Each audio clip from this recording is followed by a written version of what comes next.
Oh my goodness. Wow. He might call. Wow.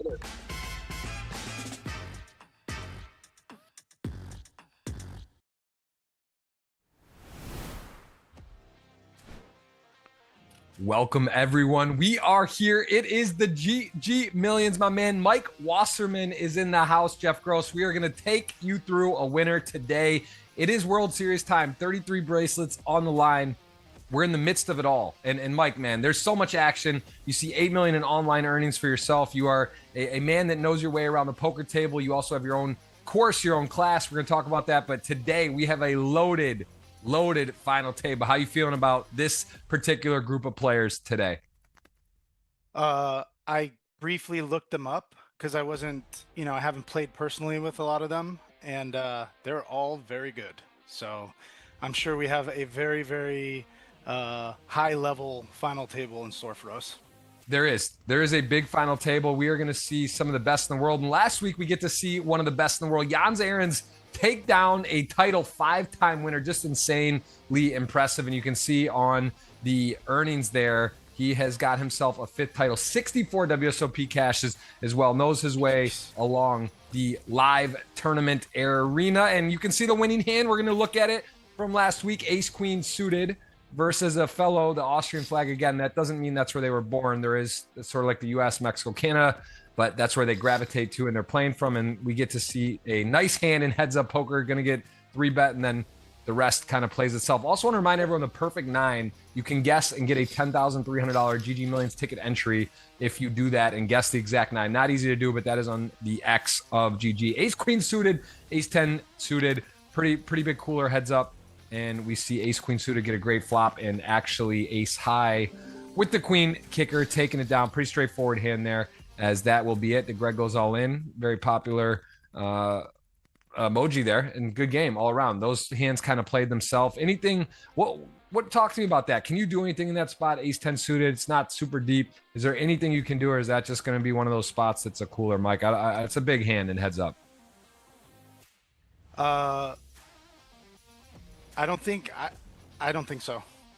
As stacks get shallower heads up, I mean, hand strength kind of shifts, and you got to go with hands. So if you get cooler, you get cooler. I don't think there was any way out. Those are a very well played final table. That is something that we are going to hopefully see again today. You can just see how much earnings the players have on GG alone. Just crazy. The titles, I believe 3 players with 7 titles total. So we're going to see if we can have a new champion, or if we will have a repeat champion, as 3 of the players have won titles before. I got to say, I am extremely excited. The next 2 weeks, we have 2 of the biggest shows, with the main event of the 5K. It's, I believe, a 40 mil guaranteed, something crazy. And then the following week, we'll have the 10K GG Million, very special edition. So yeah, we have a huge show today. In the next 2 weeks, Phil Helmuth will be the guest, and Daniel Negreanu. And Mike, how many times have you been on the show? What do we have, 4 or 5? This is the... This might be the 6th time. Yeah, 6. Pretty crazy. We are very much excited for you to call us a winner, and we are seeing, look at these guys. I think we just added to this list 6 titles. Samuel Wooston getting another one. Simon Matson always seems to be in the mix, and there it is. Just the who's who in poker. 12 titles for Artur. Today we don't have any of these players at the final table, but this is just an extremely impressive list. We keep seeing this get added to. Artur hasn't been on at the final table for a little bit, and also Adamo seemed like he was here every week for a long time, and just some astounding numbers. Who there impresses you the most that you've watched or played with out of that group of players? That really is the Mount Rushmore, I guess, times 2 about, of poker. Who there do you think is the most impressive? Look at this list. I mean, it's like the best of the best. I every time in my head, as you were saying that, I was like, I'm going to say this guy. But like, if I say Martirosian, I'm thinking about how much of a legend Ole Shemian is. And if I say Ole Shemian, I'm thinking about Madsen and Nicholas Astat, and they're all just unbelievable. Unbelievable.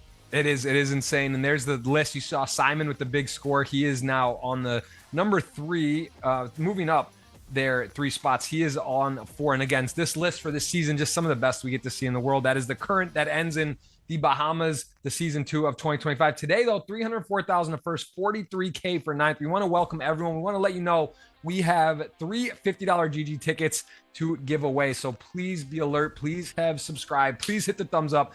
Be ready for the keywords today. And also on X, I will put that on a pinned tweet for $50 cash out of my pocket. That's one of my favorite parts to do. We will be awarding that today. And again, we played a winner, no deal making. This is the GG Millions. This is not for the faint of heart. And this man beat Boldigan, who is a big time live crusher. I don't know if you're familiar with him, but he has got himself a decent shot. Only 8 blinds, but hey, that's enough. 2 final tables, 46 appearances. He is going to be a threat if he can get chips. He did take down 1.3 at the Triton, 50K. And have you played with him? Are you familiar with him? I didn't realize how much he had in earnings. He's got over 7 million in live earnings. So very impressive player, very dangerous. 8 big blinds. What's your strategy, Mike? You got 8 blinds, tough field.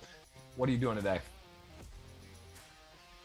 Well, if I'm by far the shortest stack, I'm just looking for spots where I have fold equity. And if I can get one through, I'm trying to get one through. And if I can't, then I'm gonna gamble. Got to gamble. 8 blinds is not much. That's a good point about the next shortest. He has got the lowest risk premium. He is about half the second shortest, who is Ravid Garbi. This man has won a bracelet online. He's got 2 wins in the GG Million before. He's played a lot. That's like 3 years of playing of this tournament alone, and you can see very impressive in terms of cashes, final tables. He gets it all done, and we are going to see him today on 15 blinds and 50 clean cashes at the WSOP. Ravid Garbi, very talented player, and he is always someone we enjoy to see here. How much have you played with him? Has he been at one of the final tables of the many you have been here with us for? I don't think so. A lot of these guys have not been at the final tables that I've commentated on. So I'm excited to like see how these guys are playing these spots. Yeah, he's got a very impressive resume as well. Also just took down won first place in the August on GG. I think that was actually from a couple years back. He's taken first, and then it's hard to win. You know that, Mike. It's hard to win tournaments, but a lot of these guys can close, and they've done it live and online. This man, Adamir Ladva, just rocking the Estonia flag, 3 wins, 20 final tables. We see him here frequently. It's been a little while. 24 big blinds. How do you approach that with 24 blinds? There's a couple shorter stacks.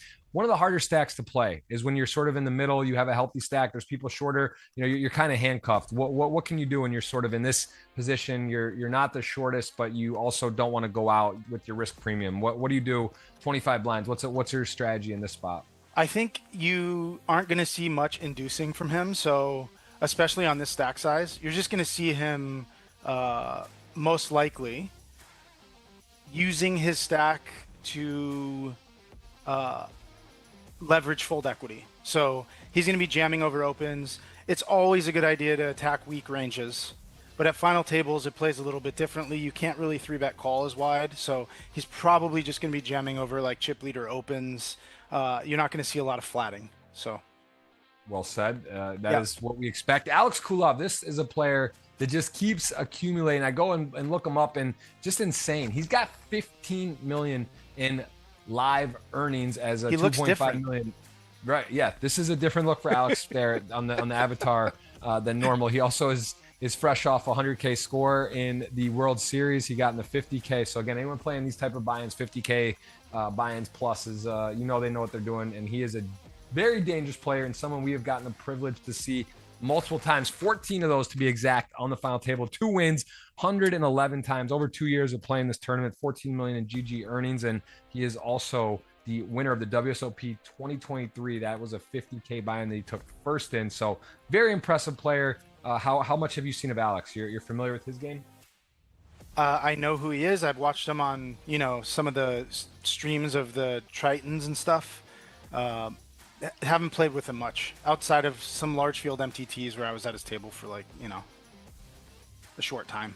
For sure. And Dimitar Donchev, this man, when I see him, I took one of the coldest beats I've ever taken in a World Series event. 1 outer, was like set over set, and I still remember this hand, but he's a great guy, and he's closing on 10 million in earnings for the lifetime, which is pretty cool. And he also won the Jeju Mystery Bounty. So again, plays live, plays online, 6 final tables, looking for his first win on the GG Million. So hard to win, man. Mike, you know it. We do it. You play tournaments for a living. As many days you're just not taking first, and you take top 3, you get deep, it's good, but you want to win, and I know he wants that today. He has got himself 41 big blinds. That is a lot of play and a very capable player. Dimitar, any experience live with him, or you've seen him play online, I'm sure, or on some played with him a bit live and online, but not too much. Yeah, winning these tournaments, man, it can happen. I think you're going to see a lot of very ICM conscious play at these final tables, especially for the medium-sized stacks and for the big stacks. But we'll see how it shapes up. I love it. Well, I got to tell you, this is a guy that is our wild card. Why? 96, maybe born in 96. We're not sure. Hit 58 blinds, and he has played on GG. He's also playing the GG Millions 5 final tables, looking to get his bink today. He's got the Buddha avatar, and I will say, unlikely that you've seen much from this player, as I have not, and he's been here 5 times, but doesn't ring a bell for a while. Have you ever gotten to play with online? Why? 96. I looked him up, couldn't find any info, but I'm sure he's very good, and I'm excited to see what he does.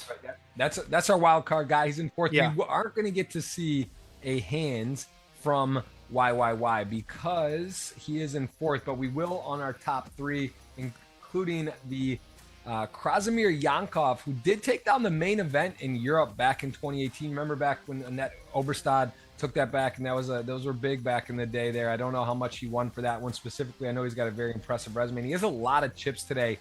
75 big blinds, only 2 final tables here, 24 appearance, and I got to say, I had to look him up. I don't have quite as much info on him, but I will say that his results are also impressive. Also from Bulgaria, Sofia, it says, as the residents, 4 million plus in earnings. Bulgaria, very tough players in Bulgaria, and he is definitely competent in took 4th in Cyprus just in August for 292K. So in good form, playing live, and we are going to get to see we will see a hand from him. I don't know. I'm familiar with that flag. It looks familiar, but do you know that flag off the top of your thing? He's from Bulgaria, but that is definitely not the Bulgaria flag. Macedonia, I believe. I can't think of it off the top of my head, but it does look familiar. We're on point today. We got everyone working. I just got shot over, and they told me it's Macedonia. That's a cool flag, and he's got Ace Jack on the button. I think you see a lot of bravado and like alpha type mindsets from these guys from like Bulgaria, all these cold places. Eastern Europe, northeastern. So it'll be interesting to see like how much they go for it. If they have, 25, 30 big blinds and they're not the shortest stack, I think that's where you'll see people show their true colors. If they actually try to move to the top of the leaderboard, or if they try to outlast the guys at the bottom. So he opens a button here. It'd be interesting if Santiago goes not all in. Yeah, this is Ace Jack. I mean, this is one of those ones where Samuel, he's going to know this is a decent spot to pick on, maybe a lighter open, but he also doesn't want to just, he's shorter stacked. He likes to play post flop, does take a flop. This is not a great flop for Samuel. He is going to, some very strong hands. Probably would have heard from him, put it in, but let's see. He does continue. He's got Ace Jack. He has the Ace of Hearts. Some players would elect to check back, but he does go ahead and bet. He's got mid pair with the best kicker. He has a key Ace of Hearts, and also just figures he's doing pretty well here, other than Queen X, right? There's the 5 of Hearts, so flush possible. Has the key heart there, and let's see how this hand plays out as we see it checked over to Krasimir. Do you see point to bet? I mean, you got a pretty strong hand already, and you have good backup, but I mean, you're in good position here, it looks like. I don't think there's a ton of value in betting. I mean, targeting, I can't imagine he's bet folding, right? He has to be bet calling here. He can't be bet folding, right? There's too much equity. No. So he's inducing. He's got. I guess he's figuring he's beat maybe some. He could have a better Jack X. It could be also, even again, like a weak queen is like the worst case scenario. 9-7. Whoa. If he's going to bet here, I like his sizing, and he went with the inducing sizing. So he chose the right line against somebody that's capable of having a semi-bluff shove, check shove. Against a lot of opponents that aren't as capable, trying to induce in a high equity spot might not be as viable of an option, because they're not going to find the check shove on the turn with the 9-7 with the heart here. That's a wild hand. I mean, there's really no fold equity. He's got, I guess, open ended. He just decided that a heart he's drawing to, hopefully a good heart, or open ended that's live. But that was an interesting hand and a well played hand. Krasimir getting the value, not scared, puts it in and takes it down. I got to say, the Samuel hand though, that does surprise me a little bit how played, that he would check raise all in there with basically no full equity with that specific hand. But again, one of the best in the world, and he did have some equity, was very short stacked, and again, a very, very nice hand from Krasimir, and he is in a good position today, as we will see again our top two. We get to see the top three players. We get to watch a hand. This is from Sunday, a highlight hand. It tells you the blind level, but it does not tell you exactly how many players are left in there. And look at that table. Look how stacked it is. Linus, Alex, a bunch of household names in the mix, and some of the players we're going to see, including Dominic Niche. This man has gotten heads up. There was actually, I think he's gotten heads up 3 times. He's definitely got twice. He also took down the Europe high roller in 2017 for 4 million plus,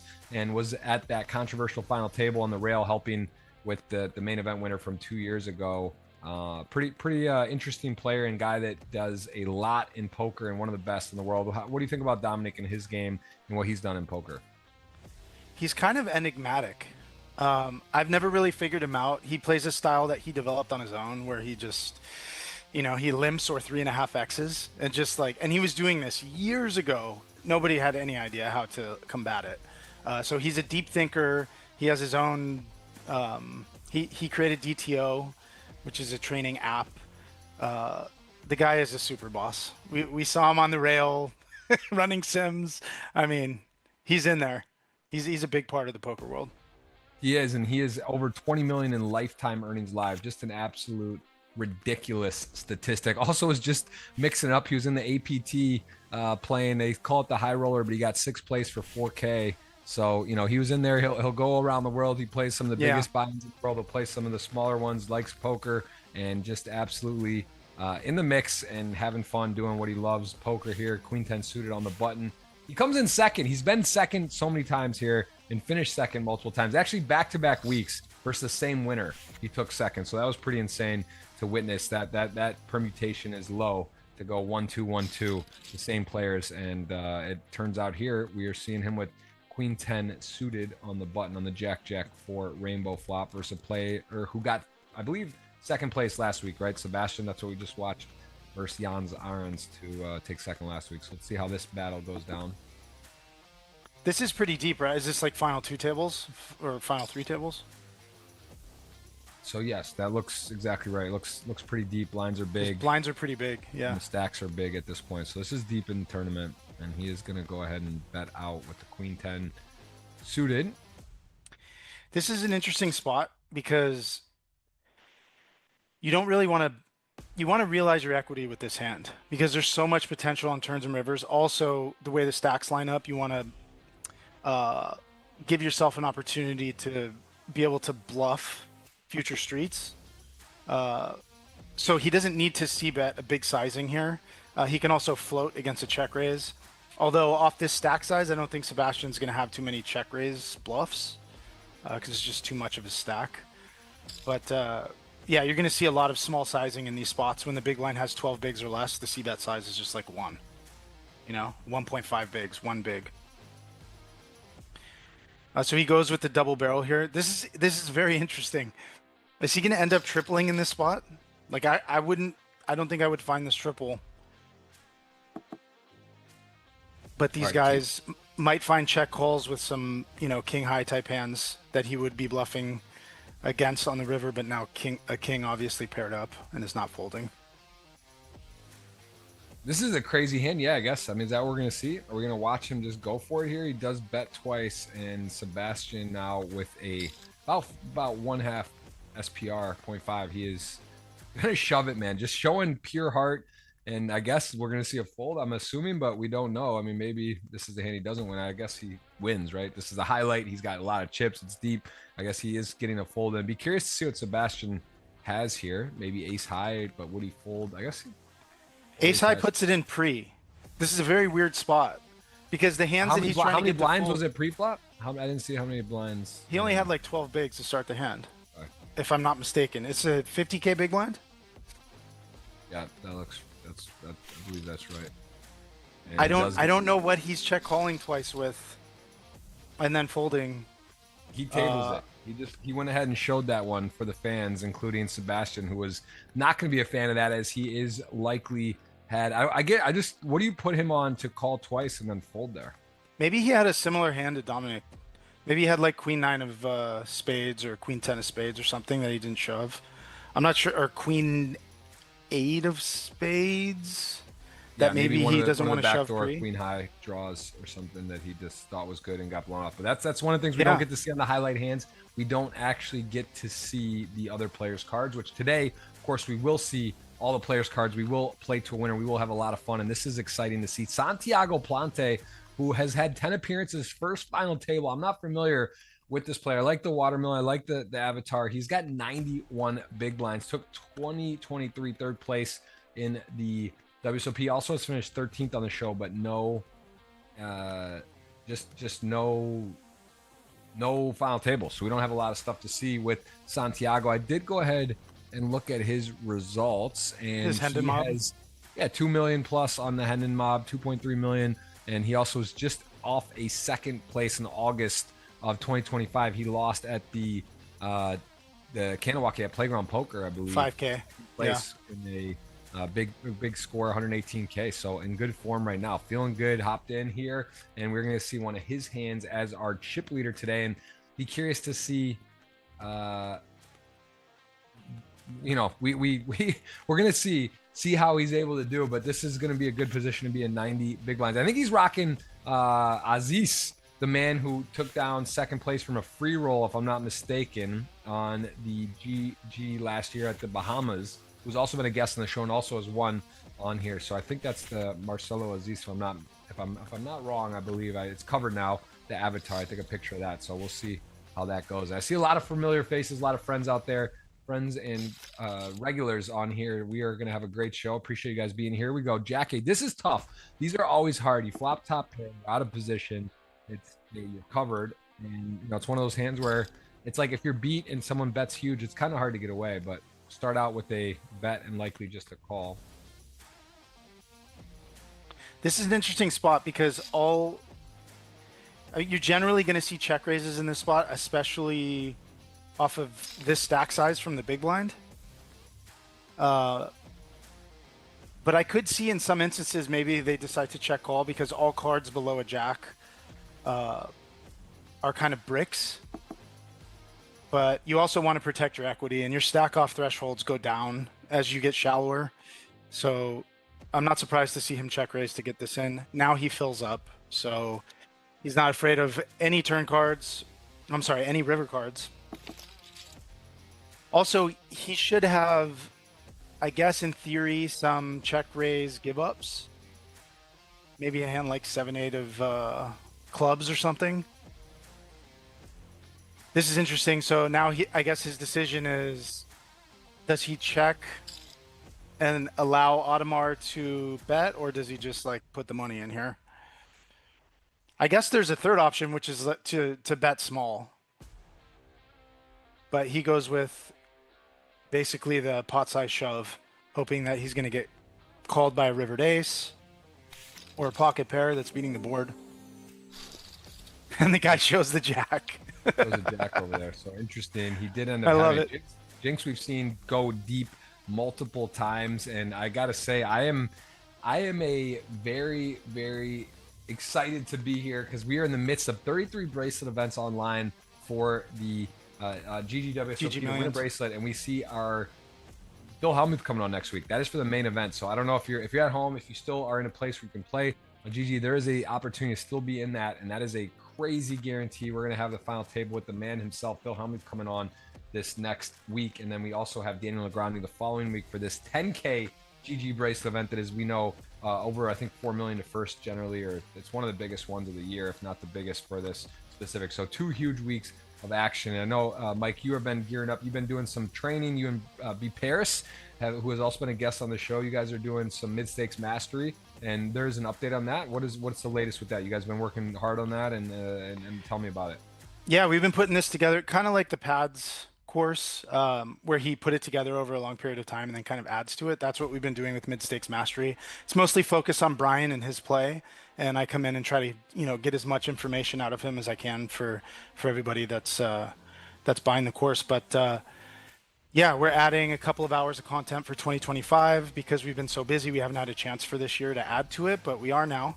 And yeah, I think the course is almost 50 hours of material. It's unbelievably big for the price that we're selling it at. So I'm excited to kind of re-release it.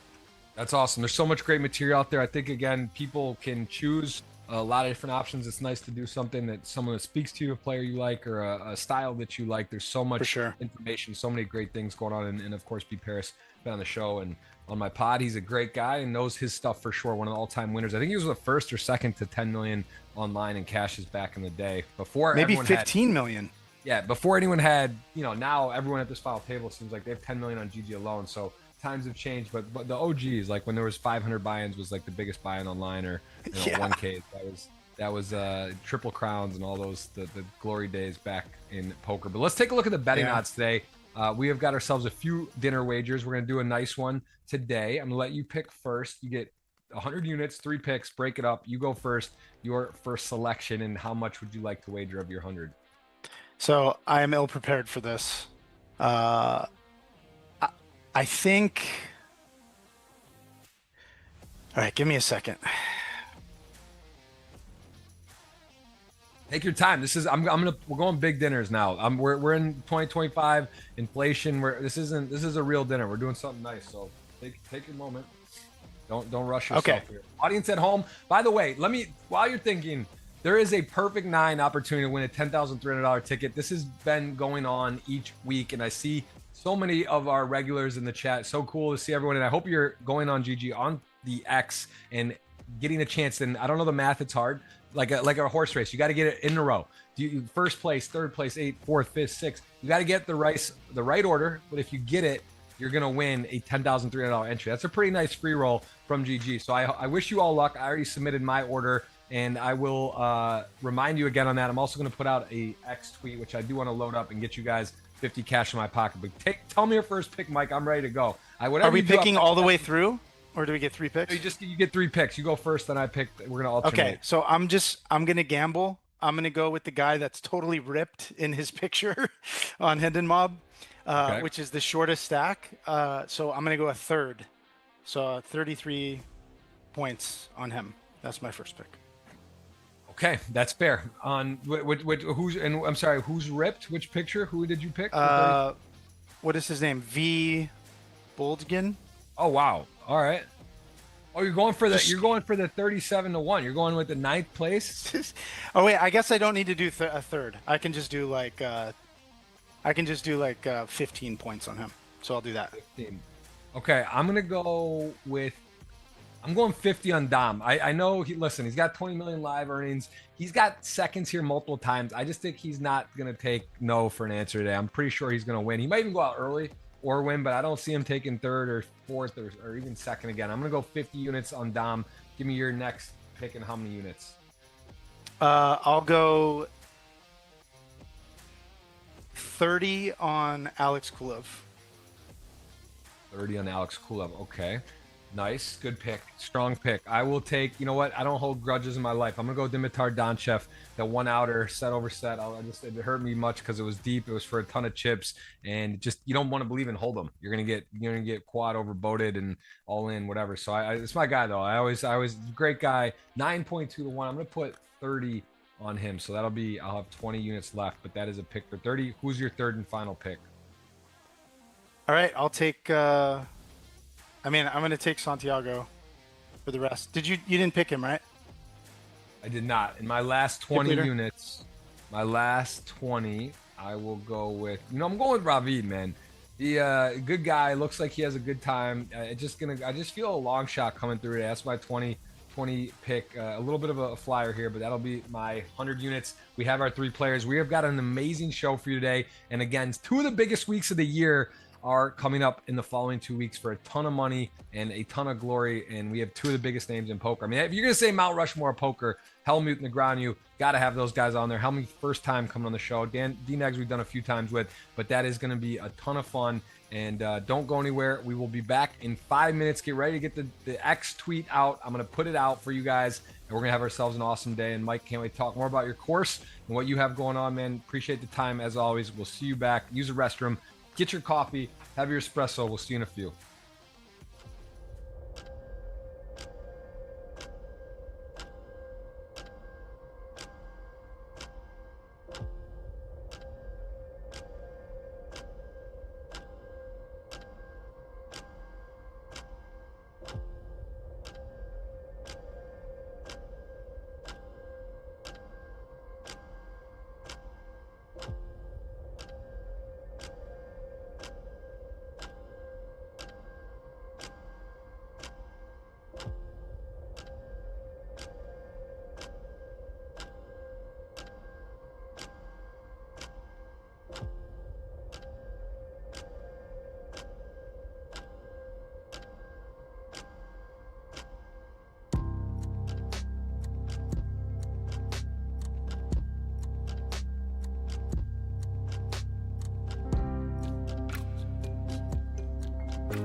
Welcome, everyone. We are here post pregame. It is that time. The seat selection, having a lot of chips is nice because you get to go last. We're going to see that as well. Want to welcome everyone on this Tuesday, September 16th. Jeff Gross alongside Mike Wasserman in the middle, or sort of getting towards the end of the 33 bracelet events on GG. Good luck to everyone out there playing. If you make a deep run, if you got something going, please let us know in the chat. We can sweat and hope to root you to a bracelet as we see the shortest stack getting to pick first. Sort of the strategy is thought to go, cut off, hijack button, try to find your way and get lucky. There it is. He's just going to go right to the button, see if that can work out where the other players don't end up there. But as we see, and actually, Robbie, I like that strategy too, right? Try to get to the small blind, you pay the small, miss the big, and then get the whole orbit. So I think any of those spots are nice. But as we know, that doesn't how it gets to stand, as we see other players already shuffling around trying to get that button or try to stay out of the best player's way. But the ultimate decision comes to the chip leader at the end, and the stacks do get to go. What do you think about this? Out of all the sites, I've never seen anyone do this. Tell me your thoughts on this seat shuffling for the final table. Yeah, the short stacks are always fighting for the button, right? They don't want to pay the blinds. But it's kind of a good strategy to just eat the small blind to ensure that you don't get the big blind. Or to ensure that you don't end up in a really bad like C position. So yeah, I like what Ravid did in the spot. But yeah, generally it's a fight for the short stacks are trying to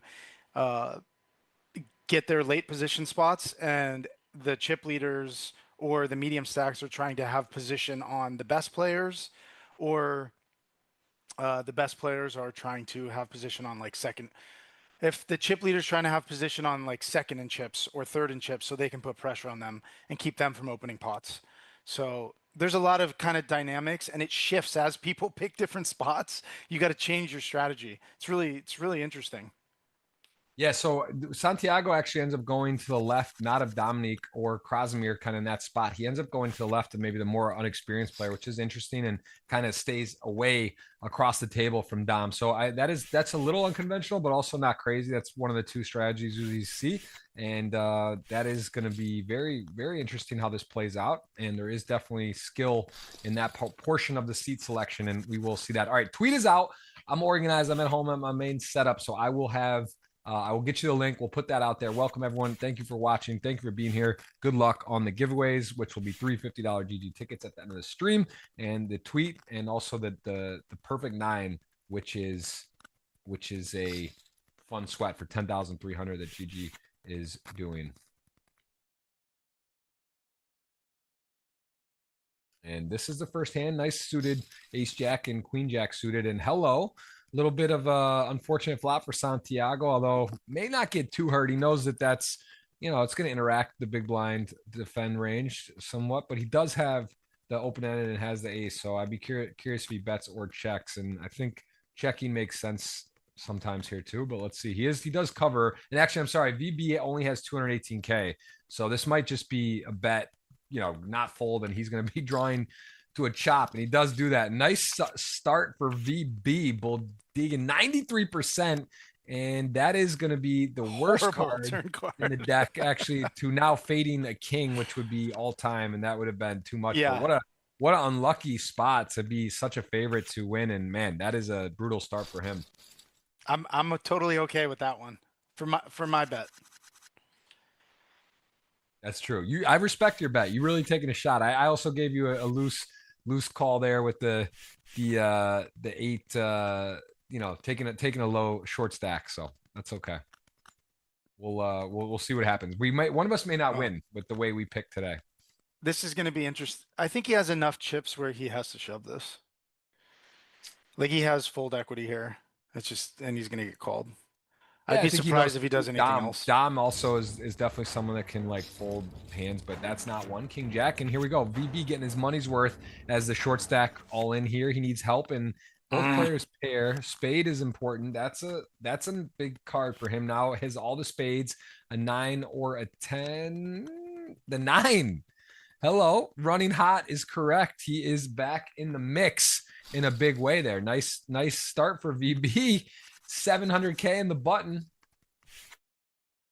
Yeah, this guy is so ripped in you can see anytime you sit down at a poker table, uh, and somebody you see that they take care of themselves physically, like they're in good shape, and they're playing well, and they're drinking water and not coffee or beer or something, you're Coffee, just like, guilty. okay.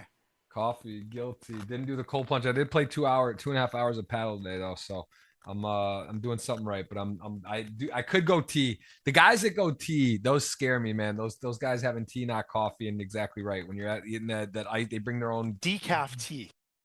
Decaf tea. Those are the That's when you're drawing psychos. dead. Those guys aren't normal, yeah, but they exist. Those that is super scary. Ace King suited Ace Jack. Alex Kulev, 15 million live earnings, getting an introduction to the wild card here, and he is just going to call. And this is a very problematic flop. And let's have GTO Wizard talk us through. Shout out to the fellas, the ladies at GTO Wizard. What an amazing brand and partner here who are on here. Nice addition to the show. And we see a small bet. He's going to abide. And Ace Jack is certainly not folding. Does have backdoor diamonds, backdoor straights, needs a jack or some of the following to happen. He is in trouble right now, though.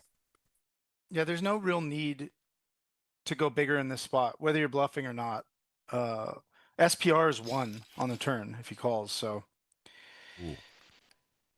he might actually be able to get away from this versus a shove.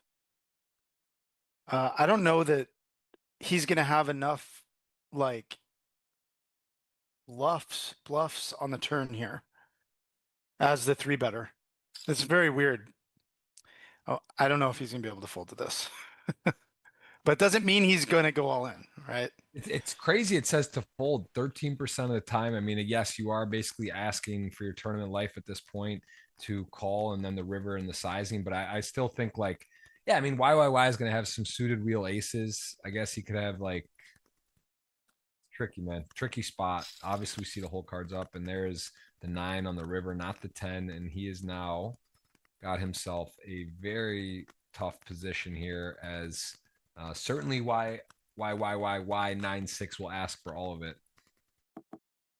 And I don't know, man. I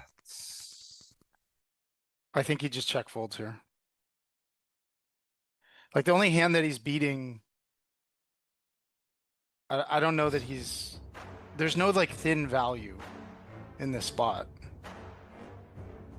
Yeah, and it is saying, okay, I would think so also fold, but I'm a little surprised it's 90-10. But you're right. For value, there isn't really anything that would be play this way. Purely And bluff Alex, catching. yeah, Alex And having a tough start here. I don't think his kicker is that important in this spot, like blocking Jack 10, because Jack 10 is just, I don't think that relevant of a hand here. I mean, maybe it's a low frequency 3-bet, but probably not from YYY. So yeah, I think it kind of a standard hand overall. Chip leader opening the blockers. I don't know how deep he goes into like these offsuit broadways if he opens Jack 10 in this spot, but this has got to be one of the worst hands he opens. I think it's a little different playing this spot against the small blind versus the big blind, right? Because he's calling out of the small. So his range is going to be like suited broadways, suited aces, and pairs, whereas the big blind's just going to have a lot of cards that just don't connect. So I think your c betting frequency is going to go down as the original raiser here on this board. Especially this hand fits very nicely into a check. Yeah, Now, 6 queen 10, river king as sixes. You know, that's again in the small blind. It's the hardest position to play. You're going to lose a lot from the spot, but a lot of suited broadways and pairs like this that are consist of this range when you flat, and this is not the board where you're feeling good about. I think in chip EV, you might find more bluffs here from the small blind. I think at the final table, he's going to just kind of check down. But he could get him conceivably to start folding some 8-9 suited, some pocket 7s, pocket 9s, pocket 10s maybe. He can also just get heroed, you know, and in a spot where he just like doesn't need to bluff. So I think Santiago did a good job just controlling that pot in position.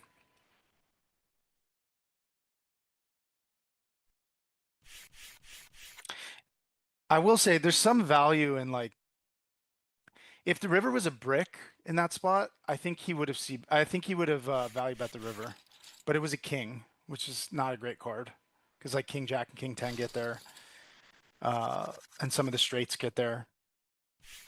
But there's some value in not showing the hand down, you know? Like he doesn't want to necessarily show the bottom of his range. Not that it's a big secret, but Yeah, a little 40-minute delay. Again, tweet is out. I will put your, let's see, I have got, okay, we'll put this here for you guys. $50 cash. Did you see it? Did you get it out? Let's see, get the yeah, I tweets got you. out. We got $50 giveaway. Link above. Retweet plus guess who wins. You don't have to be right. Just got to guess. Would have been interesting. I mean, he did fold ace three from the big there. I think at some frequency you might see him three bet. But against Dominic, who has enough chips to defend and is just going to be an absolute nightmare to play out of position against him. Probably the pertinent or the good choice to not try to three bet him.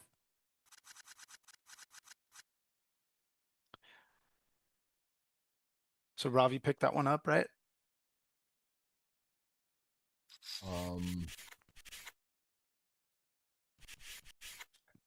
I have the stream going in the background so I can, yeah, he picked it up with ace 10. I'm just getting these. Yeah. Well, Santiago won the king 9. Let's put this on the side. Okay. Yeah, we're set up. I'm getting this perfect 9. You guys can get this out as well. Gonna see a shove here and it'll get through.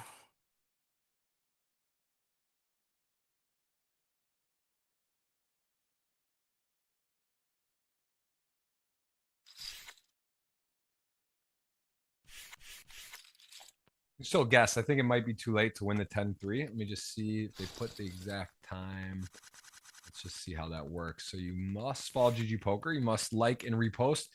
And you must have a GG account actually to do that. So just to put that in order. And I think this is an interesting spot actually for the sevens. I think you see people used to VPip in this spot like way too much. And I think you just see people folding like eights as Audemars. Krasimir opened here with king 10 suited, and Audemars with 21 bigs next to him just mucks the sevens. There's no good option in that spot. And as I teach people that are learning the game from the ground up, you know, that are recreational and trying to take it more serious, they don't want to just be they don't want to be bad. The first thing I do is like put them into three bet or fold. Stop calling. Just stop doing it.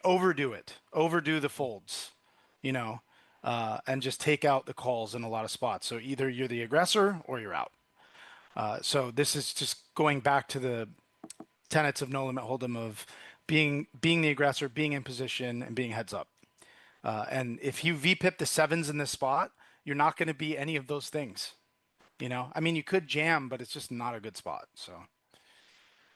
Yep, that's a great point. As we see GTO saying to check here, King 10 does have the gut shot to the nuts, but that's also no longer with a club making the nuts, and got to respect the situation a bit. He is gonna disregard the GTO, and he is gonna bet. And 6-7 is saying to always call, but easier said than done.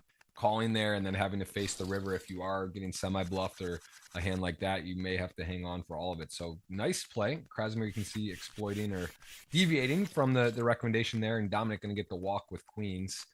We still have 9 players. We got a chance to be 8-handed as King Jack did not hold versus 9-10 all in pre. One of the nice things about Krasimir in that spot, not c-betting against the short stack, you kind of, when you check back the flop, the short stack doesn't have a lot of options when they only have like 11 bigs. Oh, we have an all in and a call. Right, so he opened tens, Ravi jammed. Ravid. Ooh, nasty. Nasty needs the runners, and that's going to be it. So I think that was my long shot, and that will be GG Ravid curtains early, as we will see a 8-handed play in the chip leader to start the day. Santiago is going to go ahead and add to that tally. 4.4 million, looking pretty good. That was a nice pop for him. And we are down to 8. So let's see. Last week was an extremely long show. I know you've been here for a mixed bag. You've been for some shorter ones, some longer ones. You just never know. It's either way. It's fun, and we will see again a winner. We do not go further than the record is. I got to get confirmation because it's also we have the pregame now, which adds half an hour. But it was a long show. I think you remember, Mike? What's the longest show you've been on? I don't know. Probably. I don't even think about time when I'm doing this. I just am fully present and enjoying the show. Beautiful. Honestly.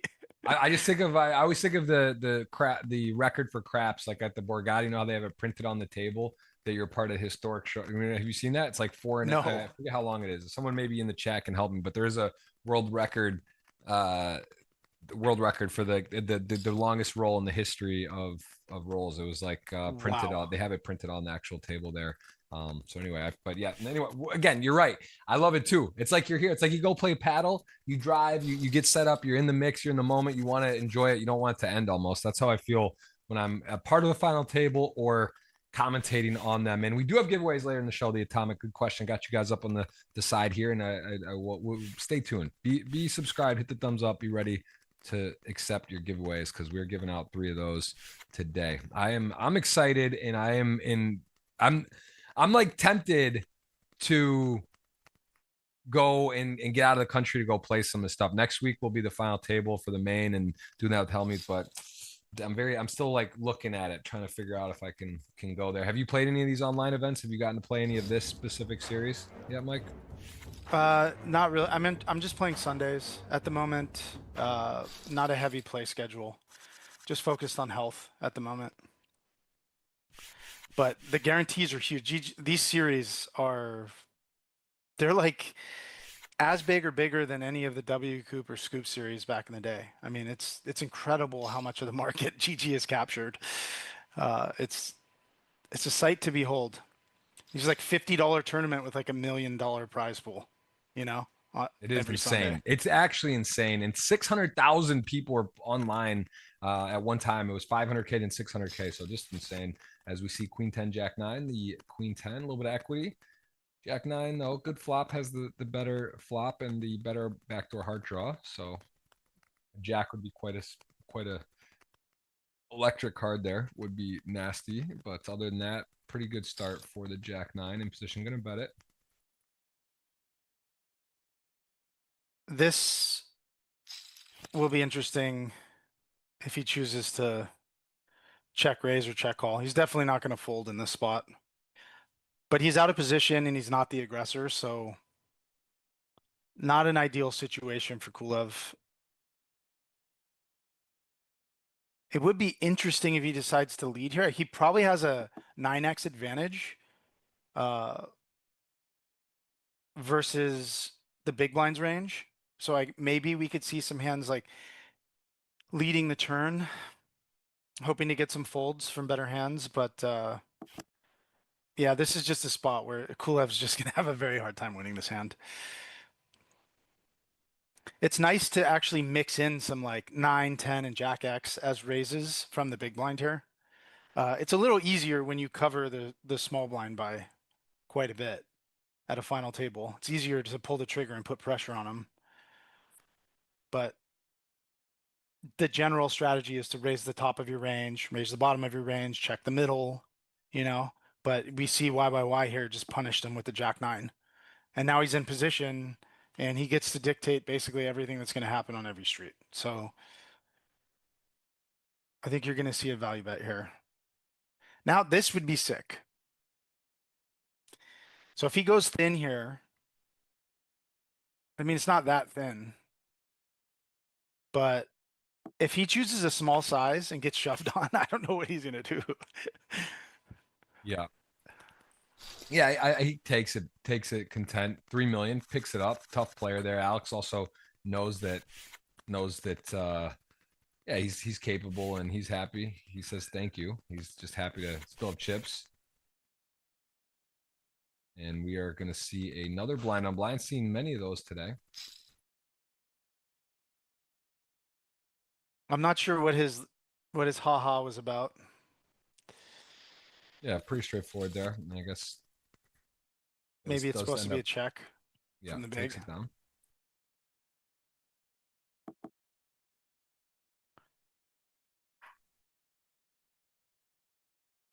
So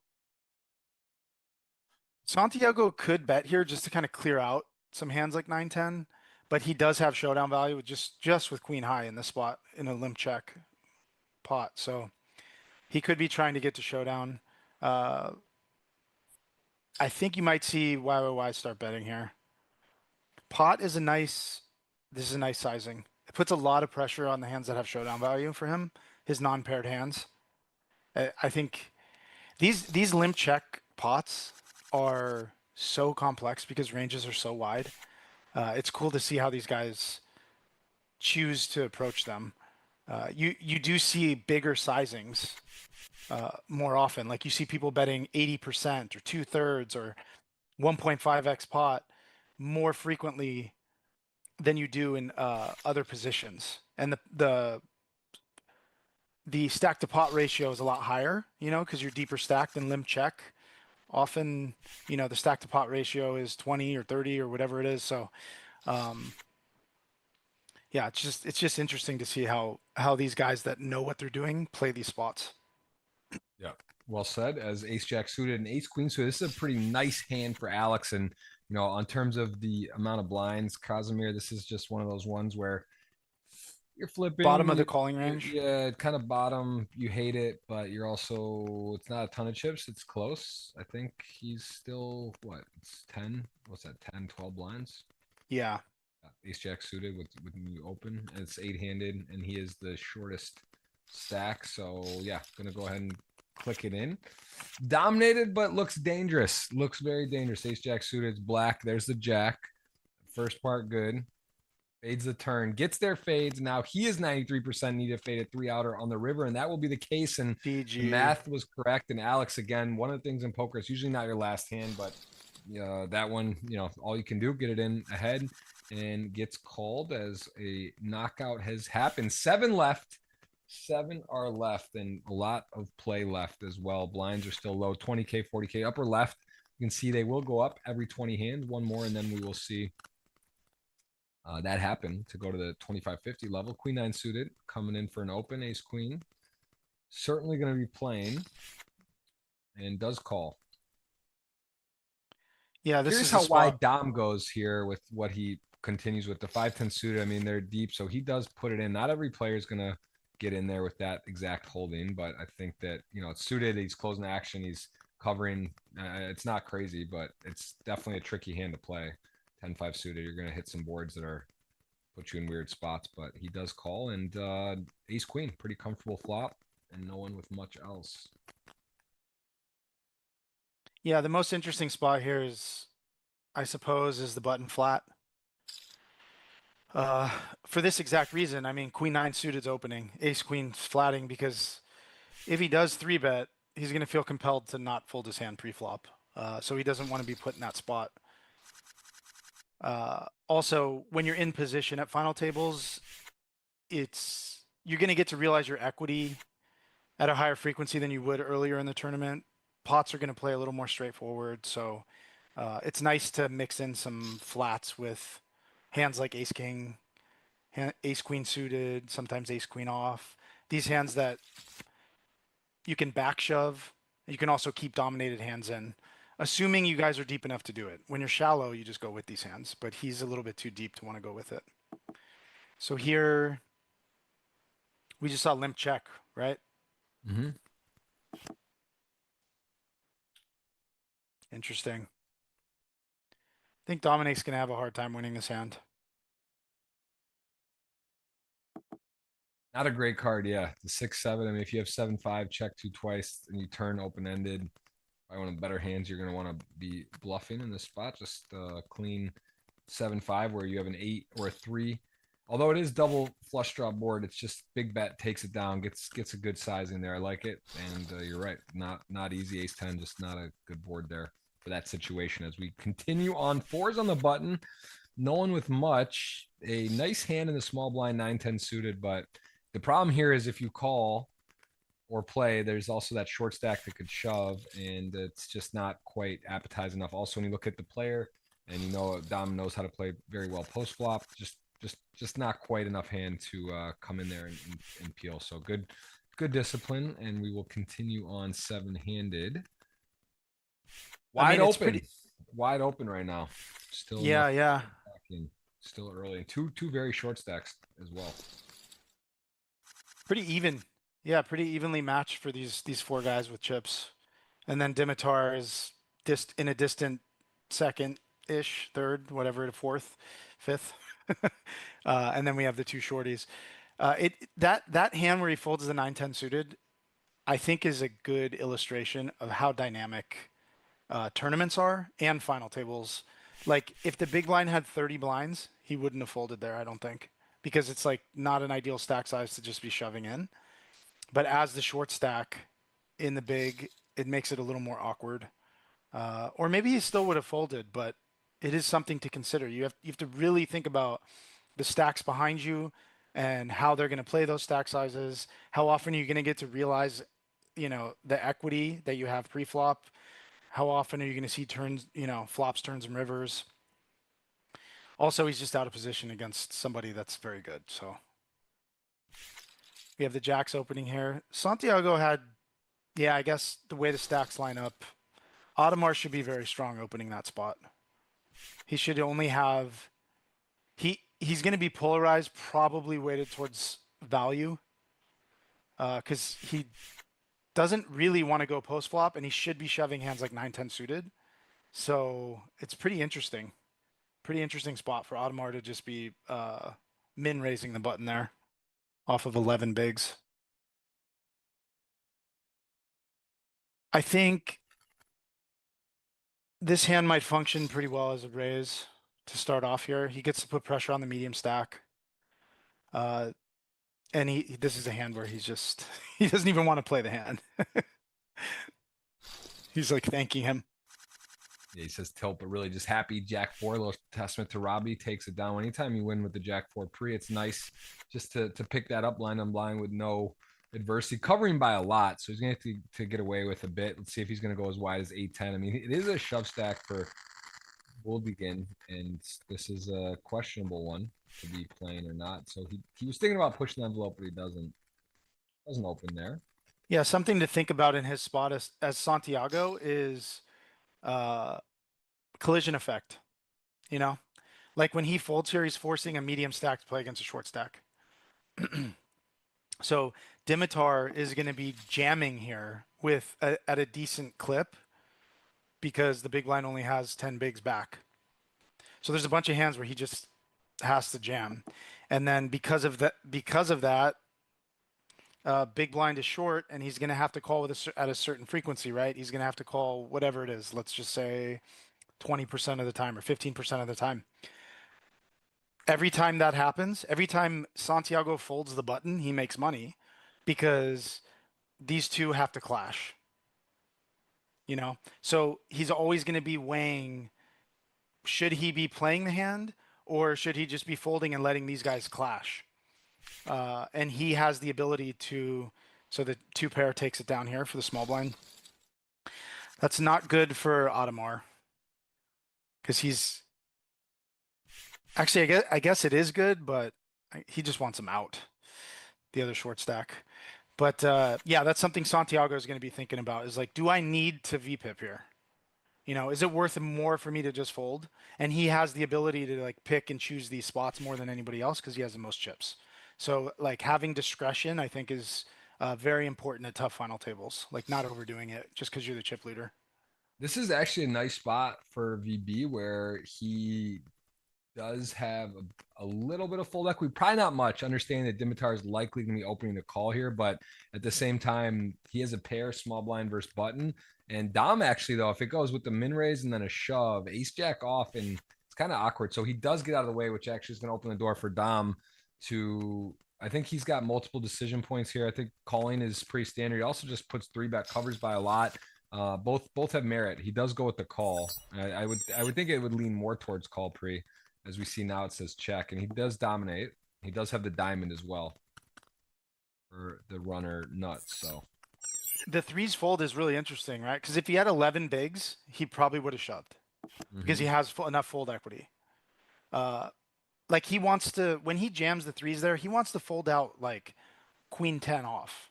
He wants to fold out, an ace five that opened. He doesn't want to flip. The value in his stack is getting people to fold and him taking it down with no variance. And because he only has 10 bigs, he does have fold equity, but it's not quite enough. And like even 10 and a half bigs, he might have shoved, but just a tad under 10, and he's just not taking the spot because it's too thin. And Dimitar opened to like 1 point, he opened to 2.2x, I believe, which gives him a little bit less fold equity in the small blind. So interesting spot. So I believe it went check call. Wow. No value bet by the ace eight. I'm just going to go back and look to make sure I have what the action was. Let's see here. Mystery hands. It's mystery hand time. And speaking of ace jack, there it is again. And it's DD. Dimitar Donchev going to go ahead and get in with a raise. And this is always a fun one. Ace jack, one of the tricky hands to play often. That last hand was check, check, check, call, check, check. Only one street went in with top pair. I'm surprised he did not value bet the river, but I guess he's capped, so he didn't want to give Dom a chance to like check raise bluff the river. Okay, so he opens cutoff here off of 30. Dominate calls in the small blind and big blind calls. So GTO Wizard likes mostly checking. I don't think there's a lot of leading on this board, although, oh no, big blind did not call. I'm sorry. So they're heads up here. It would be very odd to see a lead here from Dominic. In theory, maybe there are, but in practice, nobody leads this board. This is going to be a very tough spot now for Dimitar. I think Dominic has a bunch of suited aces that are two pair combos. He has sets. He has straights. I think he's just going to he's going to put Dimitar in the blender here. He just starts with slightly over pot, just a friendly little 1.2x pot or whatever it is. Yeah, 1.15 or right in there. And he does call. And this river is, if you're going to call turn, I mean, now it's saying check most of the time. But if he does happen to go all in, which would lead me to think that it's a bluff, right? If he's saying to check all the time, unless it could be just like the nuts and play it that way. But he is saying to check 9 out of 10 and all in 12. So if he does go all in, and wow, so Dom going against the solver, and we know he does have that DTO mentality. He knows. Yeah, he's looking it up on his phone. No. Yeah, he's next. He's tough. He's tough, and this is 50-50. So what do you think? One call, two fold. One call, two fold at home. What is your thought, everyone there? I gotta say, I mean, honestly, the run out's pretty good, right? To call, because like the 8x, the 4x don't improve. The diamonds miss. You do have a diamond, which maybe isn't amazing. It's very close. You can see flip a coin. He's also putting max pressure on the two short stacks that are there. So you're going out. It's a kind of a pretty big risk premium for Dimitar to go out when he's double two other stacks if he folds basically. I think he's gonna call. So Dimitar, he doesn't want the diamond, right? He'd rather have ace jack of spades here. Yep. But like the board pairing gives Dom less combos of like full houses. He can still have a hand like 8-9. So 5x of diamonds. He's unblocking like whatever the 8x plus would be. He does have the diamond, which kind of sucks. I feel like he's beat here. I just feel like he's beat, but I think he's gonna fold, and I think he's beat. And, I don't think you can just fold against like. No, I thought he was gonna fold. I didn't know if I thought it was close, but nice call. Honestly, like great hand, and that is you're right. You saw us 50-50. You're probably calling too much or folding too much if you have that specific combo and you do fold. I think against a player like Dom, I thought he had it there, but I don't know if I would have folded. I'm not sure. That's a great hand. That was a great mystery hand. And at home, I'm curious what the audience said. We had some split decisions. I was incorrect there. I would have. I thought he was going to fold, and I thought Dom had it to be fair. But very nice hand. Very good call by Dimitar. Not an easy call. 50-50. I think that No. the two short stacks, that's like a mind game there because he knows that, but you just think, is he going to pull the trigger? And Dom, still very healthy at 1.8 million. Aces, queens, king, queen, and king nine suited stepped out. So pretty fantastic spot for aces. And honestly, is there a world where queens as like the second shortest can fold? It's raise, re-raise, re-raise, and you have 12 blinds. This is not a spot where the small blind is going to have a lot of bluffs. Like he's not incentivized to take this spot. If it was like 2011 or 2012, we might see some clicking going on here. But like this is a spot where the small blind's super nutted. Still don't think that queens can fold because there's a bunch of combos of there's really no bluffs. It's really just like how often does he have ace king, or maybe ace queen, and that's pretty much it. I guess there could be a sliver of ace jack at Yeah, there's just some too much out. non-zero I mean, also like frequency, but when you do find the ace king set up there, jacks or something, it's just such a great spot. I mean, even against ace king with that extra money there, you're just loving it. But here we go. Queens to aces, cooler could take us down, or will he get lucky? 2, 3, 4. Very nice flop for aces. Has the diamonds covered. Needs now the queen, queen only, or we will go to another knockout and take us to six-handed. That is not paint. That is GG. GG, as we see. It's pretty unlucky. Yeah, pretty sick cooler. Although all the signs were there for you to fold, buddy, with your 10 bigs. No, it's just pretty unlucky for him. That is nasty. And again, we are seeing now a new champion, if I'm not mistaken. Ravid, no longer with us, 2-time champion. Adamar is no longer with us, 3-time champion. Alex, no longer with us, 2-time champion. So we have, that's pretty rare that six-handed, there is not one person who has won this tournament before remaining. So we did, as we saw, it was, I think 8, 7, 6 players that had won, but we are already with 6 left. All those players are gone. So we will have a new champion today on the GG Million. Still time for you guys to guess, retweet, guess, win the 50 cash. That link I put up, it's pinned on my X. Right now, we have 60 thumbs up out of 700 on. I know there's a lot of stuff happening in the world right now. We appreciate everyone being here, and we can do better than that. We can get more than 10% of you hitting that thumbs up. Hope you guys are having a great show. We appreciate Mike taking the time with us today. Mike Wasserman, give him a follow. Strung Out 12 on X, Twitter, and on X. On as well on IG has a different name. I did Small Edges Poker. Small Edges, and we can see again Mid Stakes Mastery. He just had an update with Brian Paris, and he does do coaching. You guys can contact him for that. Knows his stuff, and is locked in at the moment as it's a huge time in online poker with the bracelets on GG going on. So good luck to everyone out there if you are playing. This is an interesting spot. You got a deep run. Sorry, what were you saying? Yeah, say if people are playing online, let us know if you got a sweat today, doing well. We got the chat up on the side, and hope everyone has a great series. It can get expensive and crazy out there, so stay safe, stay rested, and yeah, pretty wild time for poker online. 600,000 people on GG not long ago. So Santiago had an opportunity to 3-bet the king 4 suited from the small there and chose to just call. That gave Dimitar the opportunity to see a flop with 4-6 suited, which is like a really nice hand to complete with from the big there, even multi-way. I guess it'd be better against like UTG open small blind flat, call out of the big, but it was just a nice 3-way pot. It ended up being a nothing hand, but it was interesting. So he opens the ace queen here. This is interesting, actually. Okay, well, he has fold equity here, so he check jams. But this might actually be a board where like he could benefit from maybe just shoving into the original razor and not giving him a chance to c-bet. Go ahead and fade the 9 or 4, as that is a GG. We are knocking him down. What are we 40 minutes into the show, and we are 5-handed, almost queuing up the giveaway. So on pace for a fast one, but again, we've lost the short stacks. And look at these stacks, like Dom with 1.7, 25K 50, still 8 more hands at this level, and pretty deep now. So I think we'll see some play, and things might slow down a bit. Yeah, my long shots are out, but I got Santiago. You have Dominic and who else? Is that it?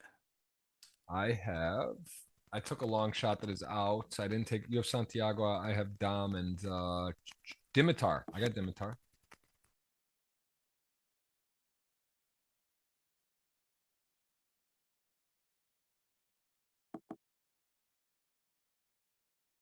So this, okay, so this went check, check. Interesting decision point for the 10-8 if he wants to start bluffing, but he is not choosing violence or semi-bluffing, I suppose.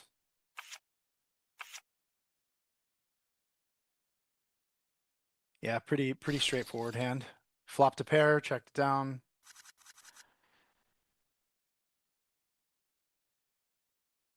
So this hand will play out a lot differently depending on how Santiago approaches this spot.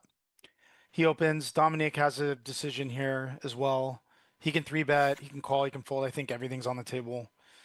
And now we're going to see heads up against the big blind. Beautiful hand to peel with. Yep, just a pure call. Jack 10 suited says check from GTO Wizard. Ace 5 got the 5. Also ace high even good, but starts out with a win. It's saying this can either bet small or check. It's pretty split. I think you're going to see him bet here. I would just guess that he's betting here like 80+% of the time. And Ooh. if there was ever a hand that really fit into a check raise, this would be it in this spot. It's really kind of a nightmare spot for the 5. They're too deep for him to really re-raise, wouldn't accomplish anything. So the only viable option here is to be calling and play turns and rivers. But your visibility across future streets sucks with the ace 5. So it's just like, as soon as you get check raise, it sucks. So now we get to see how, yeah, we get to see how YYY is approaching these spots. He's like massively over bluffing if he decides to just like hammer this turn. But again, his strategy from the big blind here is he can get immediate folds from non-paired hands, king highs, maybe some ace highs are folding, and then he gets to continue to put pressure on the original raiser's range if the turn is, say, the 8 of spades, the queen of spades. The eight or a spade. A lot any of those cards, Yeah, right? Not hands where he necessarily picks against up equity, or he could just turn a jack or a 10 that's good, right? So right. there's a lot of different ways to win the hand. But good discipline by him. I think it was a good check raise, and the turn bricked out, so he's going to get called on the turn more often than he wants to, and he would need to start going nuts with just jack high for no reason. So he just put the brakes on. So I think that was a really well played hand by both guys. Yeah, he is playing well. I will say I like his decisions. I like his sizing. Definitely doesn't seem it's an unknown, but not doesn't seem like an amateur. Seems like he's playing well and dialed into the situations. And again, sort of early to tell, but so far so good. Having a solid start to the day. All these players doing well. 5 left pretty quickly in short order. Short order, we're down to 5. So a little deeper play. We'll get to see the remainder of the tournament. Yeah, I'm a little bit surprised that Santiago didn't choose to punish the limp in this spot. I think it's like a pretty. I guess nobody's super short. So if somebody had like 10 bigs, I think he would probably have raised this hand at a higher frequency. But he could roll in that spot, and he just raises it at 50% of the time. But he decided to check with the 9 deuce. I'm talking about.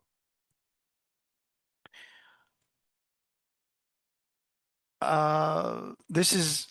I'm not sure what he's going to do here. I think calling is totally reasonable. I think raising maybe isn't the best when they're 60 plus bigs deep. Might not play that well post. And Dimitar has a pretty easy ISO here, but the King 7 functions kind of well as a limp re-raise. Yep. So this hand could get very interesting very fast.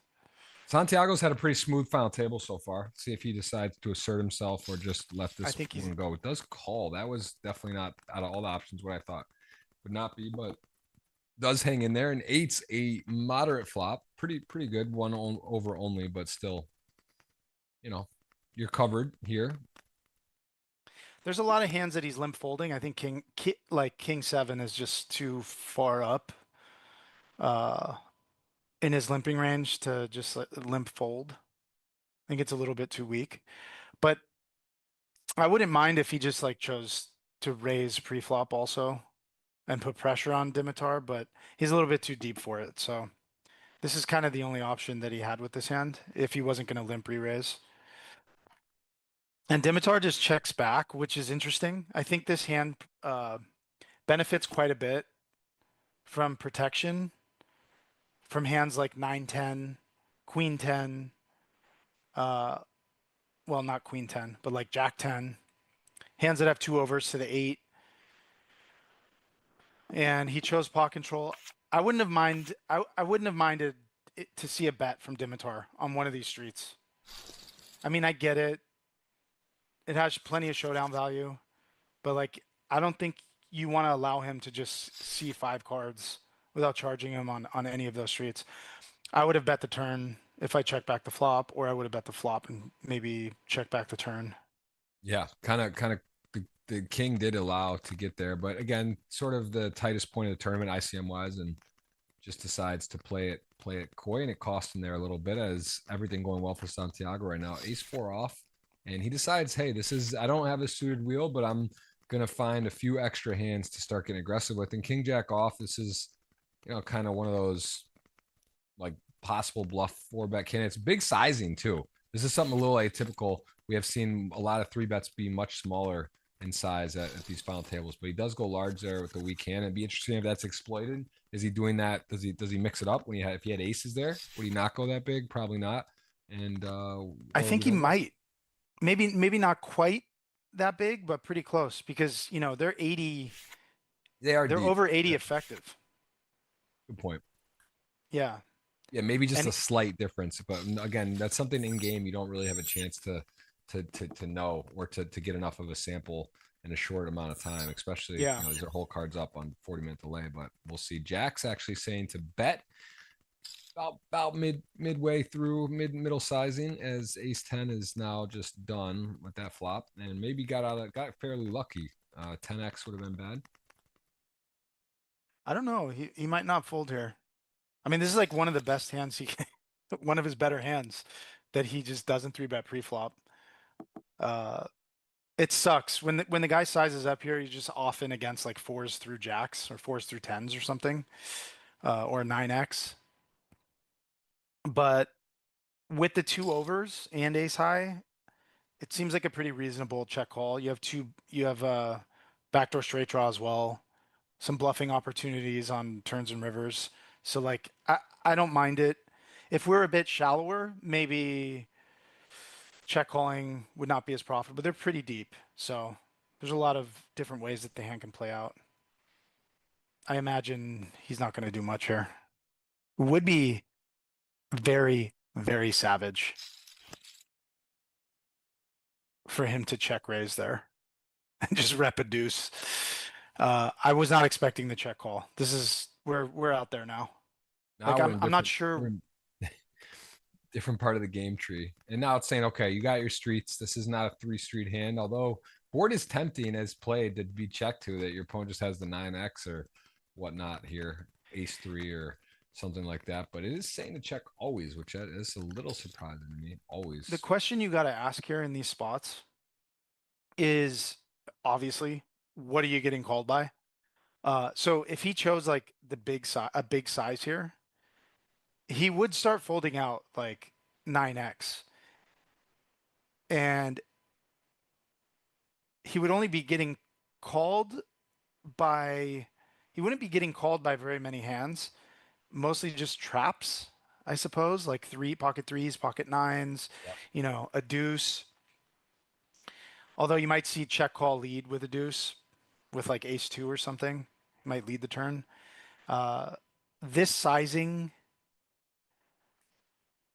is going for thin value. He's also opening himself up to getting check raised, but it's not a very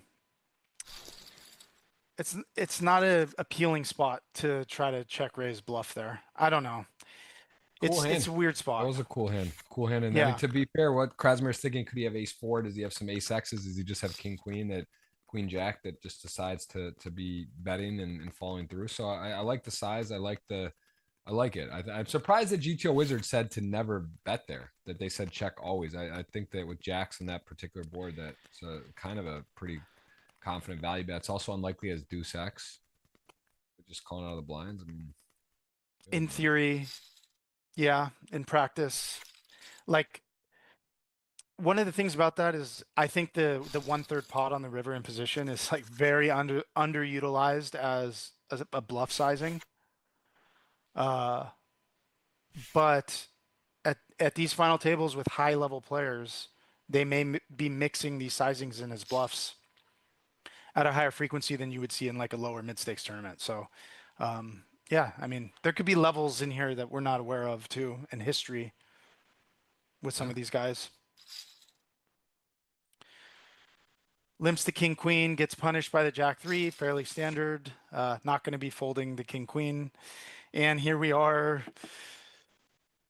limp calling and now having a massive hand, but not wanting to check raise, but in position as top pair. So I imagine it's going to go check, bet, call.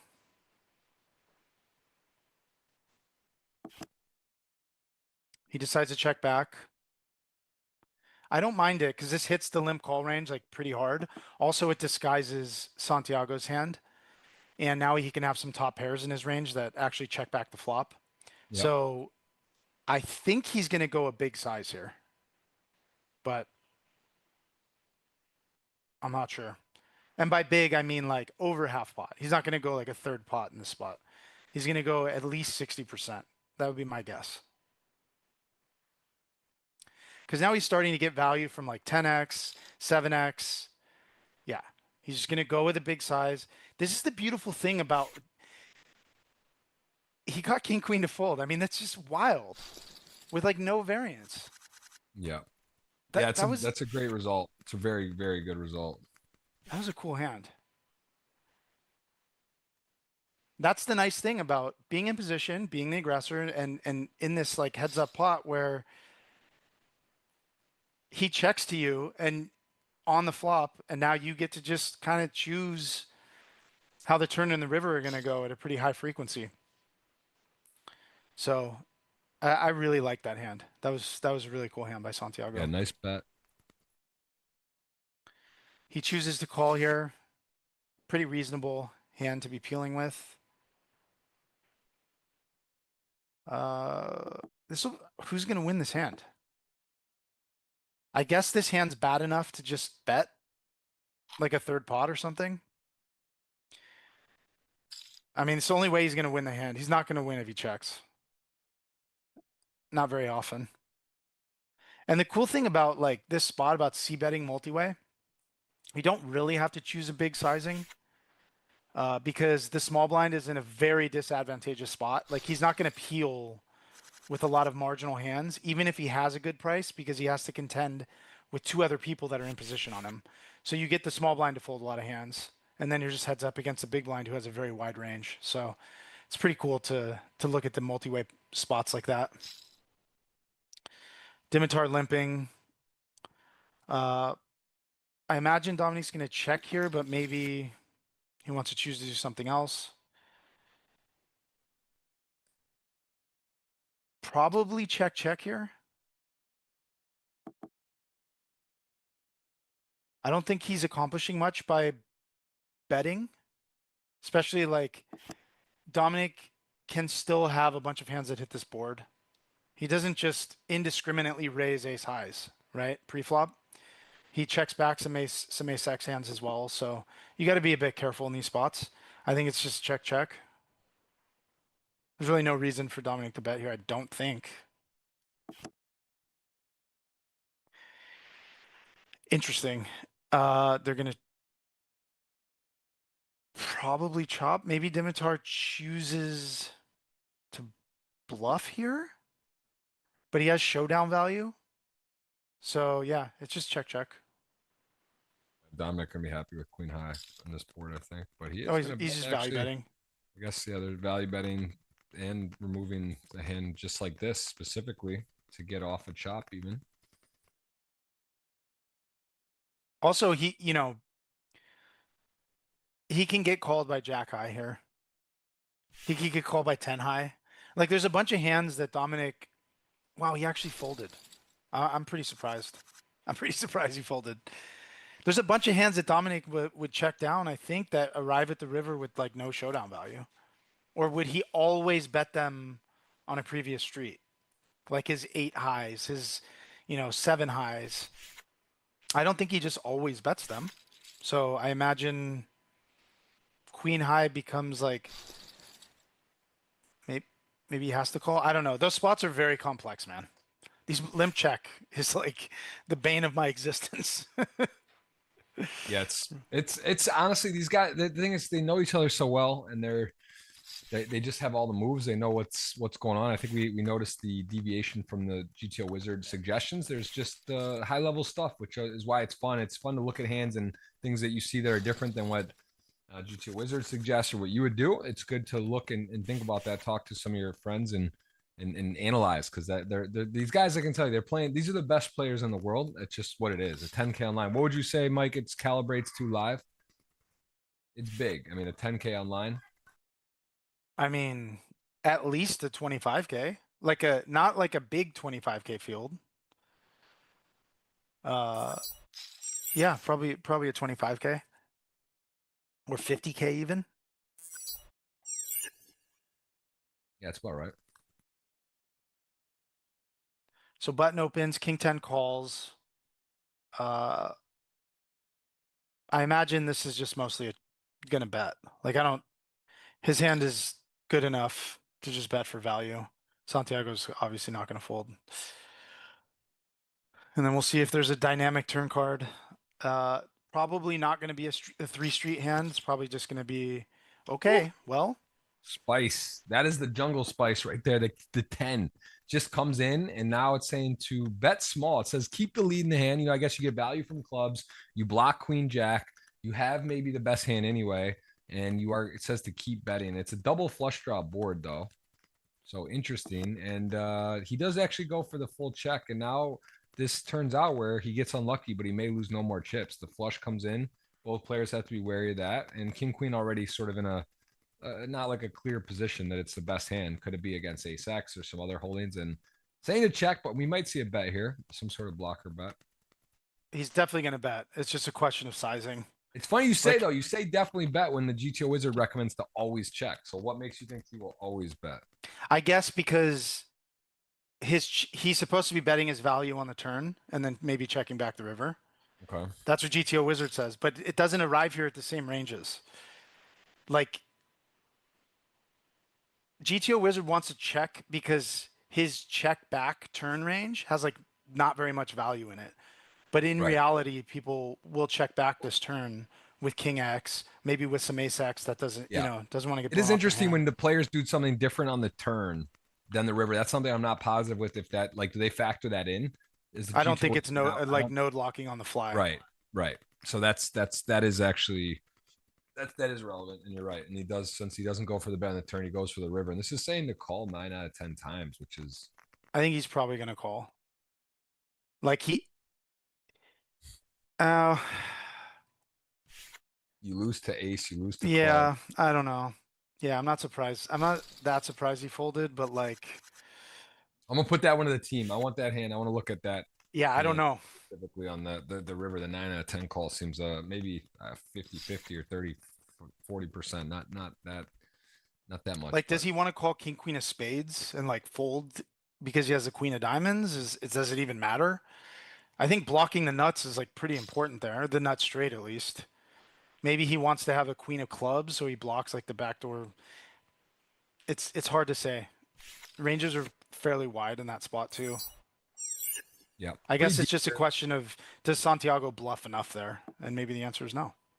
Yep.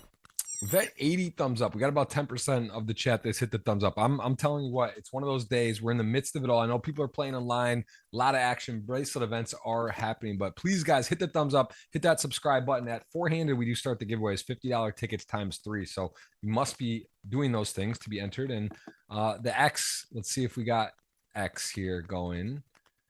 And someone said they didn't get a $50 a ticket that they won here from 2 months ago, but I asked them to PM me and they didn't. So I'm not giving out free extra 50s. I'm already giving 50 a week. If it's, is it possible that someone missed it? It's possible.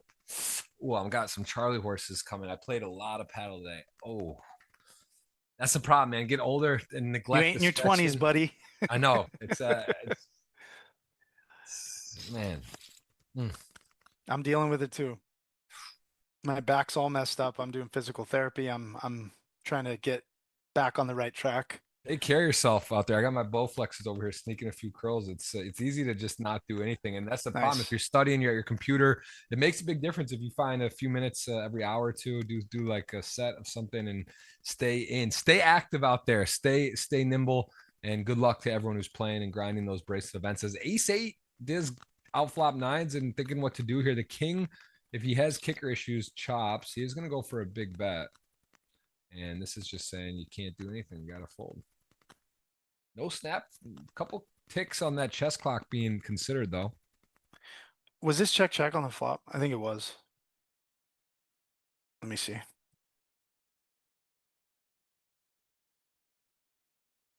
Yeah, check on the flop. Delayed c-bet. So I think this is underbluffed for Krasimir. So I think it's like a fairly easy fold for Santiago. Because like the hands that he's beating as bluffs on that river, like probably bet the flop. So I think Krasimir might be just like way too value heavy in that spot. Just naturally. Like ace-high boards are just such an easy c-bet, you know? It's not very intuitive to like check back, bluff.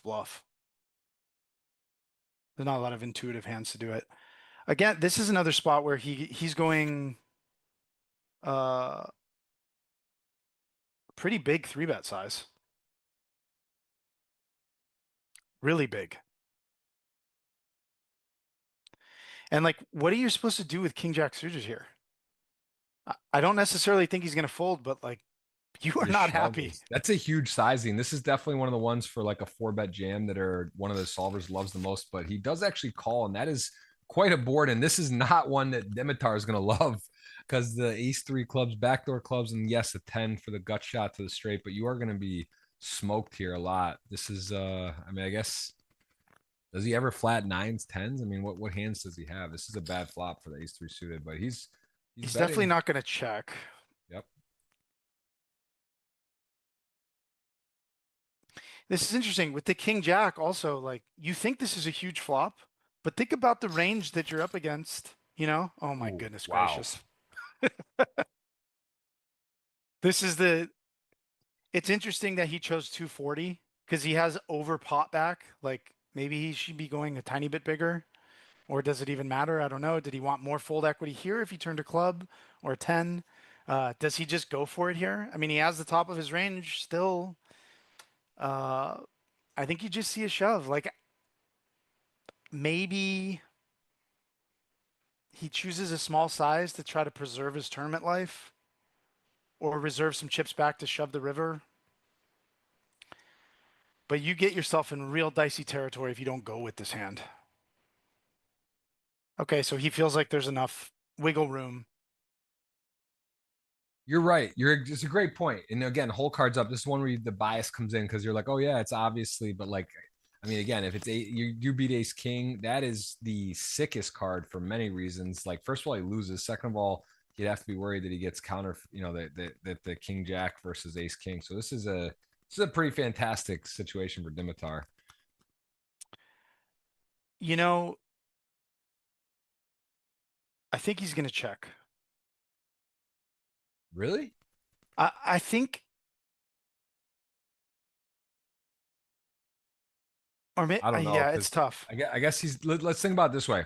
If he does have king queen or queen jack suited, or like happen to have those hands, which is obviously a king jack suited. So he couldn't. He might be getting coolered. I don't think he's Okay. gonna fold. I think that he lets too many hands off the hook by checking here. I like the bet, and I think he just thinks that the player won't go all in without a full house. So I actually think this is a very very good bet. I'm trying to think like, would he have heard from like would he have would YYY have just raised the turn with a hand like king queen, set of jacks, set of queens maybe? Does he want to let pocket tens bluff? You know, by checking the river. I don't think it's like an automatic bet, but I could definitely be wrong. That's a Um, cool one. That's a very interesting hand too. And again, that's the ones I try to be careful because the whole cards are face up. Earlier, had a chance. I was Dominic had me tripped up. I thought that he had it that time and he didn't. So I mean, it is again when the mystery hands. I'm gonna ask the team for more mystery hands. Those are the fun ones because it's nice to those old day WSOP hands online like the planters all in or degree and they did that. So it is fun to guess and you know get it wrong sometimes, but that's the fun of it. yeah, I when I was first on this show, I was like afraid to guess wrong. Now I'm like, you know Yeah. what? Listen, if You Dominic trips you up, you can't feel sad about it. You oh, can't of feel, course not. you know. Like these guys are playing at it like almost everyone is at an elite level. It's sick too because it's like they know, Dominic knows, like he's just like that river's not a great bluff card, right? The board, like everything misses, but yet he Go just says, anyway. you know what, I'm going for it, and good He luck. set I it mean, I up don't. on the turn. The SPR was exactly one. He has the Yep. exact hand to do it with. His pocket eights, like he's folding out nines through kings. He just has, and the guy like check back the flop, so I his think range is like Jack's just all one call pair here. hands. Yeah, you're right. You're exactly right, Jack. This could have He got has it to to be a go. big pop, but this is a nice just call, and they are deep, and Dom is short, and we are still five handed. I This think is Santiago flicks it in here. It'd be kind of a weird fold, but you know, the SPR gets very low very fast in these multi-way pots. But I think 5-6 is kind of a nice hand to just you can like you can flop a wheel when someone it can flop very well and it's very easy to get away from the hand. So this is one of the few offsuit combos from the big blind that you can just feel comfortable just putting the money in with and seeing a flop. Also, this flat pre-flop I think is a function really of how deep the opener is versus how deep the button is, more than it is, uh, if there's any short stacks. Because if there's sub 40 big blinds here, I think you'll see a lot of, you'll see more three betting. But like maybe over 40 big blinds, they're not too amped to get it in. Was it 60K big blind? Let me see. yeah. I could be off a bit. But the deeper he is, the more he wants the flat jacks. He doesn't want to just like three bet get it in. Oh yeah, they're over 50 big blinds deep,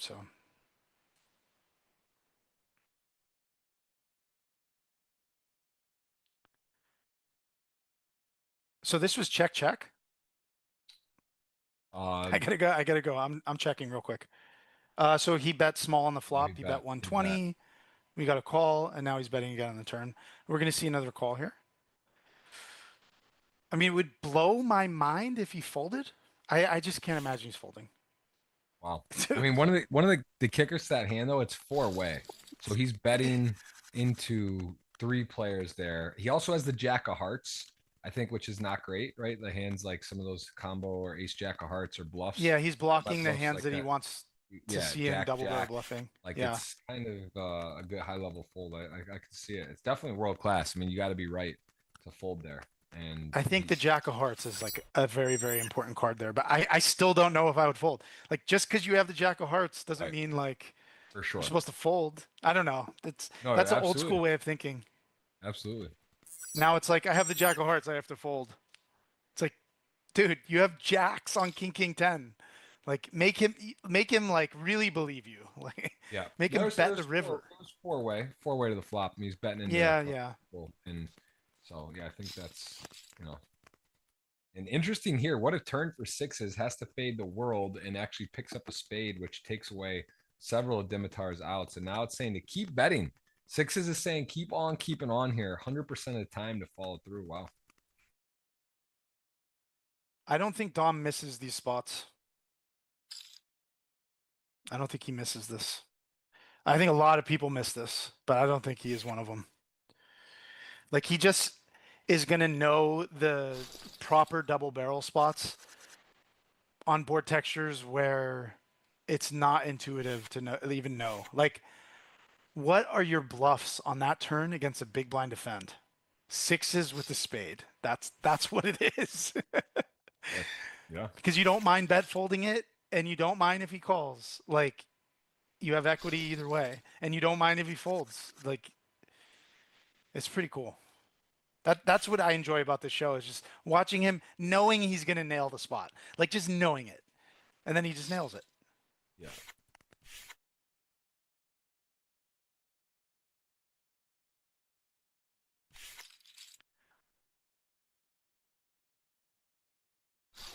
Oh, I got so many things open on my desktop. My computer is like freaking out on me. Hopefully, I don't disappear.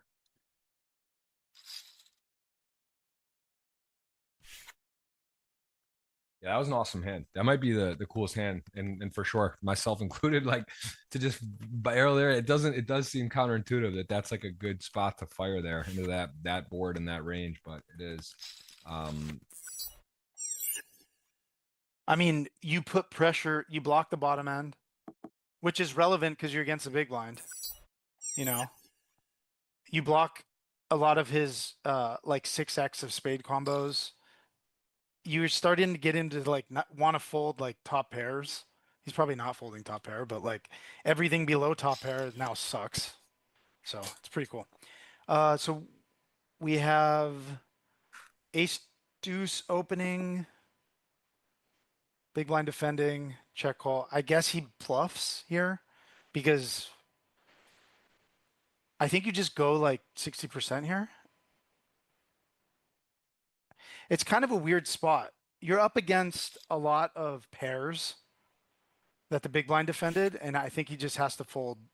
And your hand with ace deuce doesn't beat anything, and it just seems like a very clear just bet give up. Yes, we've You had get we've had a fast down to 5-handed. Been a little slow now. Dom also very tough player, so he's got a lot of chips for the situation. Although he's short, I mean, this could go the distance. And Dimitar too. These players are very solid. They're very calculated. These aren't like errant, crazy, 4 or 5 bet jamming players. So I think we could be hunkered in here for a bit. But also we know things move fast, right? Stuff can go very, very fast.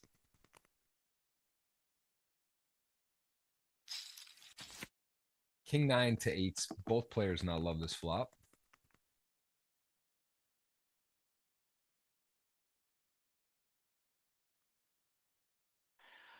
seems like a pretty clear value bet. He has a range advantage on this board. He benefits a lot by getting like 2 overs to fold, even 1 over.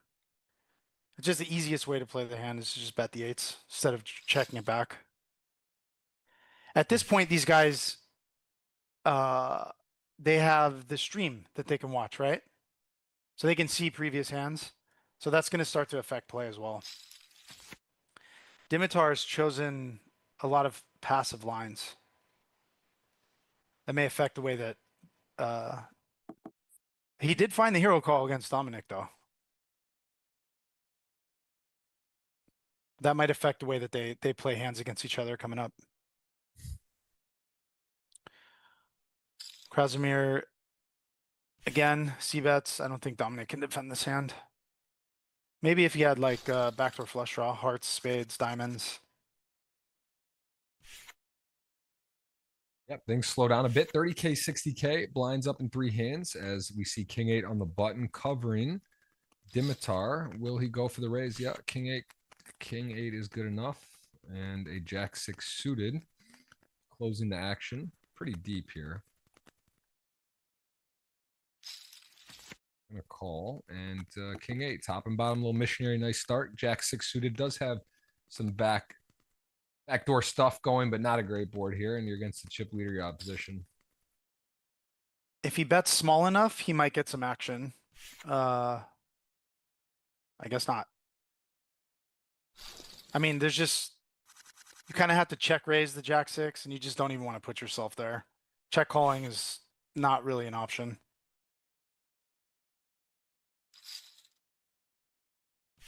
So he's opening it up a bit. Like he opened the ace deuce in the cutoff. He's opening king eight here. Uh, the theme that we're seeing is that he is very blocker heavy in his opening ranges, which is pretty normal at this point. Like you want to open king eight over a hand like 8-9, even though he's probably opening both. At final tables, blockers are extremely important for opening ranges. You want to block the top of people's ranges.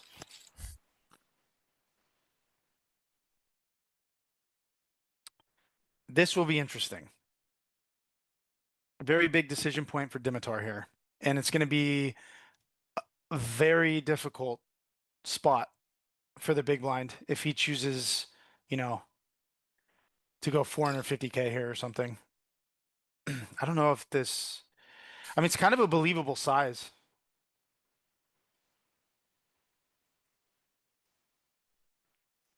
I'm just looking at the flop. So he went half pot on the flop and he's going half pot on the turn. It's interesting that he's choosing half pot sizings as c-bet size.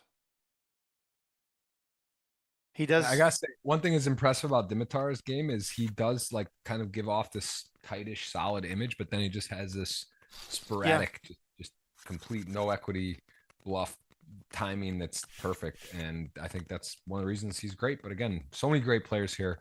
Something has to give. YYY96, 5Y96 has been a little less active right now. He's sort of getting shorter here, and things after he started out pretty active and making some really nice plays has been a little quiet. Blinds up 35K, 70K. And see, it's not big blind Annie, which is interesting. Matters too. It's not because it's not live, which is not saving time. So they do just do normal where everyone Annies, but the blinds are getting big. And 7. Yeah, he's got a lot of blinds.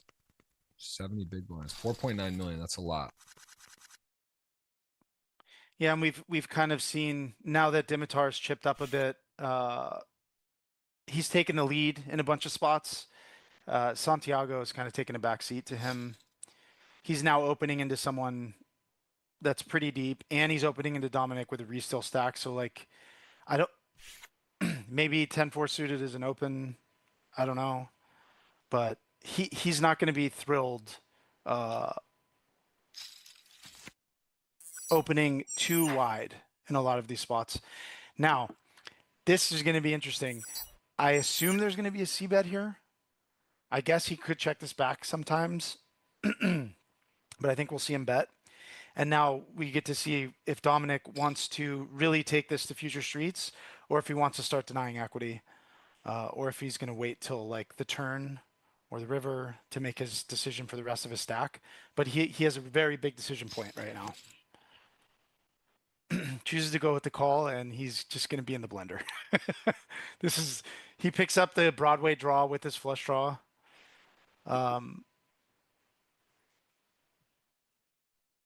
It is a little bit awkward because he doesn't really want to bet fold this, but he might be forced to. But I don't think that he's. Yeah, but to be fair, to bet fold, like if he bets, Dom isn't necessarily just gonna. You think he's just gonna rip in Queen 8 off? No, he's just gonna call. Most likely, he's not gonna check. Yeah, I guess the hands that check jam the turn or check raise have the 10-4 in like pretty rough shape. But I mean, his hand is what it is with the 10-4. It's the gut shot to the, it's the gut shot to Broadway, and it's the flush draw. But the flush draw could be bad. So he gets there, and he's gonna bet, and Dominic's gonna fold. I'm gonna run to the restroom real quick. Yeah, take your time. Do want to remind everyone, thank you for those thumbs up. 100 of you have done so. We appreciate that. Giveaways, we're going to queue up 5-handed. I also do have a weekly newsletter that I put out on Substack. It's free, and it is geared towards the GGMillion. So I highlight the guest. We show the stacks, we show the prizes, and we break down the players at the final table. So I do want you guys to welcome you to join that. That is free. I've moved my newsletter over from where I put it before to here, and I will put that link in the chat. So appreciate that. Also, do post the giveaway that I'm doing there, and all the good stuff. So appreciate you guys and girls for that. And we are seeing a very tough final table today, wide open. But Dimitar and Santiago both with very healthy stacks. Dominique now very short, as going to need some help. I mean, this is a tough ask now for Dom, who is looking to improve from his multiple second place finishes. But we will have a new champion. 3 champions today all went out. They all had multiple titles, and we went 6-handed to now, and all the way through. We will definitely have a new champion. So let's see the queen. Now there's a card, King 10 to Queen 8. The queen, worst card in the deck for multiple reasons, including happen to be actually does have a queen, and what a card that is.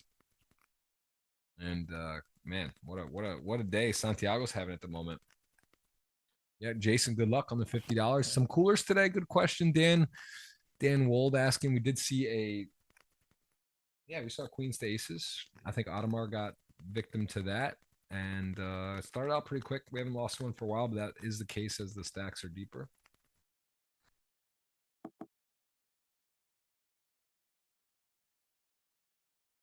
King 10, Queen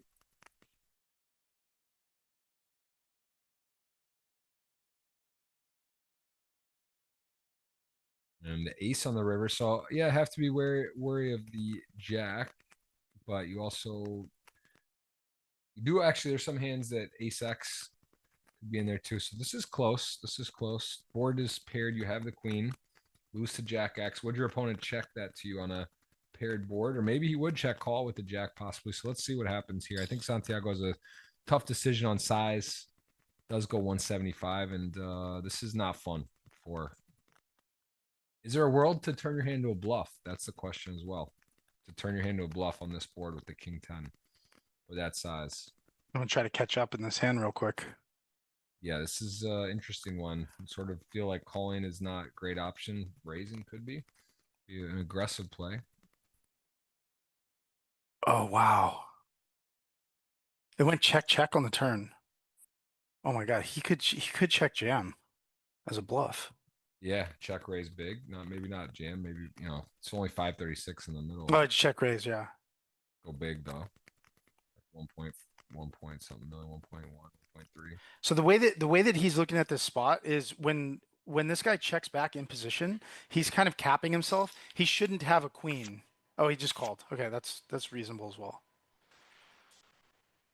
But like, I would almost rather see him check raise, blocking the full houses. Also, it's like when he checks back the turn and then bets the river, he's kind of capping himself at like a straight. And that's like the best hand he can have. And maybe he checks back some full houses. But that's the beautiful thing about being deep enough to be able to check raise as a bluff and not be all in. And if you're wrong, you're still in. But yeah, he just decided to hero call, thinking that Santiago had enough like pocket sevens or something that he turns into a bluff.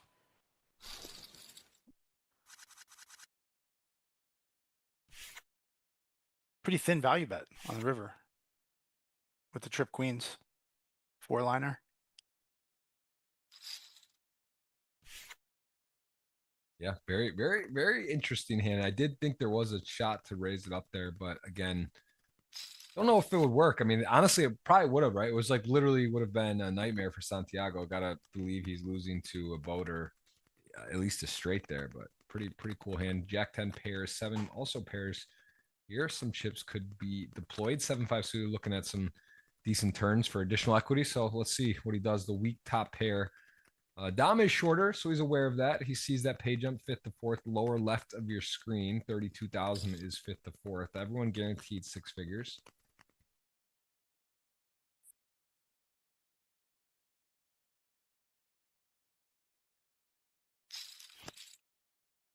And there's one of those potential extra equity cards, but not the dream one. He'd rather have got the 4 or the hearts, or obviously the 7 or 5. But look, he just says, hey, I have a 7. I'm going to fold hands that maybe don't have a pair yet. I'm getting some protection, and I'm also able to tell a story. Like I could have 4 or 5 here. I could have 2 pairs.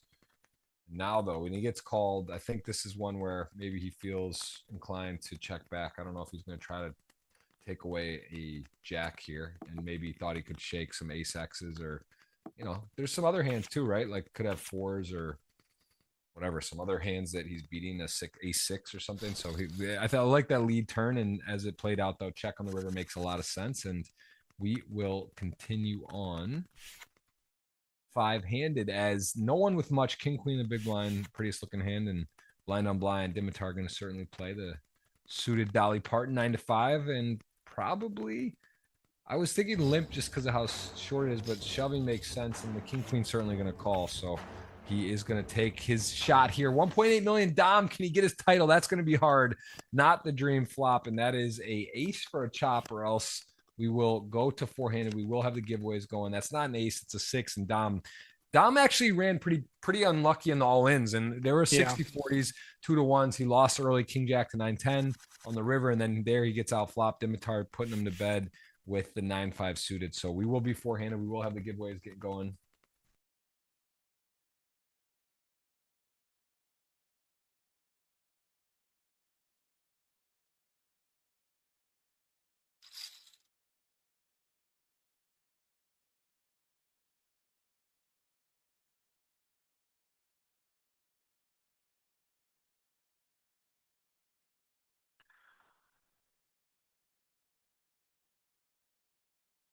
Interesting. He goes for the raise here from the small with Jack 10. I think he could be in a limp as well.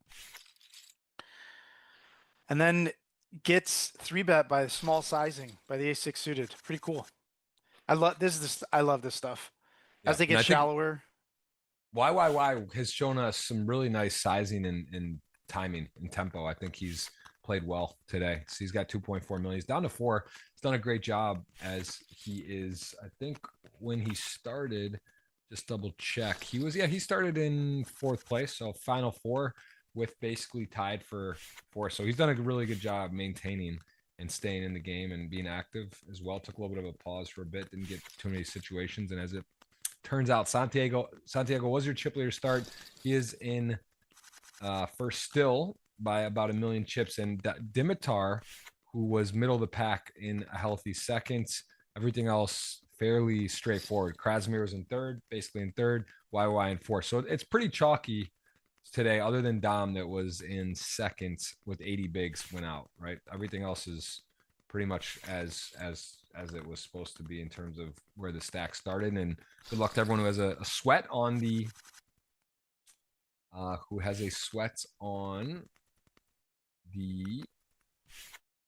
action on the payouts for the board. I'm trying to see who's. I guess these are all sort of the favorites, right? No one here is a super long shot. Dimitar would be the longest. He started the day in 5th, but no crazy payday. We did have some chances for some big long shot payouts today. So the pay jump here is like 40K. Yep. And we'll do giveaways soon. As again, this is limp check. And he has ace-9 off, which is like functions very well as a check, right? You're pot controlling when the guy's trapping, and you're keeping the worst aces in when he's not trapping. Your hand is disguised. It's like a wonderful hand to mix in there sometimes.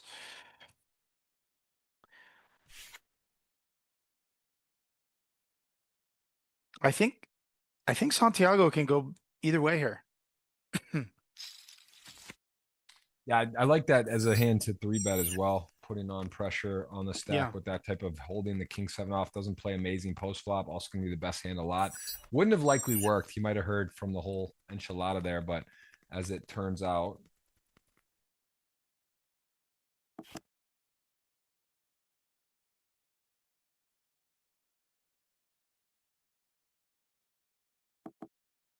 Yeah, it Yeah, I will. don't think he starts bluffing. Ace five suited, nice nut flush equity, and also just gonna have the best hand a lot. See if he does check back 50-50. That's about a split to bet or check. I feel like betting small here is just kind of disaster to get check raised here in this particular spot in this moment of the tournament. So he does elect to check back, and I'm agreeing with that. As King Seven doesn't have a winner, it's saying to just check. Although it does seem like if you have the king here and there's no betting, you're kind of just losing to a marginal hand, right? That's sort of what it feels like that you would have heard from some semi bluffs or some weakish hands. So I think that happy. He's going to be happy to again win with the ace high. Yeah.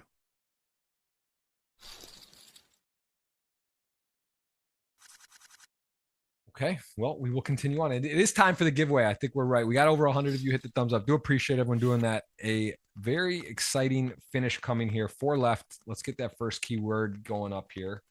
We have 3 of those to do, and I'll put the tweet out for you guys one more time right now, just so I don't forget. Some new people have come on. And someone's going to win $50 cash today. From my Twitter, it's pinned.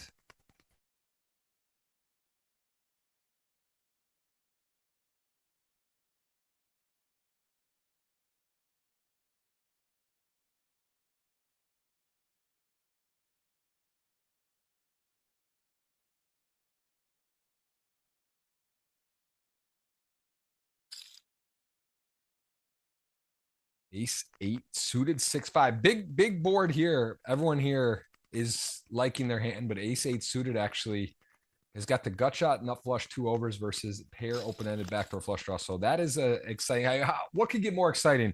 The diamonds are in play. This is going to change a little bit of equities with the outs, but very much so interested both players. Ace 8 suited decides not to bet, was technically behind, although it was close to a flip. Santiago defended the small and just led on this board. He checks the turn when he picks up even more equity.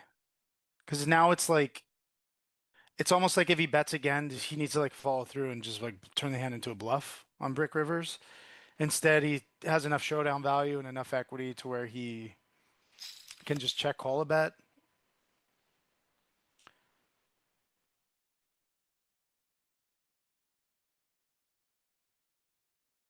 So that's what he did, right? He check called.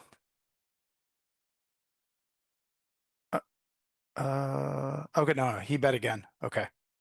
Sorry. And So he wow, bets, 5-6. What a run out. 5-6 just gets basically gin here. Turns nice equity and then improves to trips. And ace 8 suited dodges the world. Unlucky for Krasimir there. I think he's gonna go big here, but the size that he needs to go against this hand is small. Like he shouldn't have really much 5x here. This is just such a gin card for him. There is a world where Krasimir turns this into a bluff, but he has to shove. I mean, I suppose he could min raise and leave himself a couple of chips.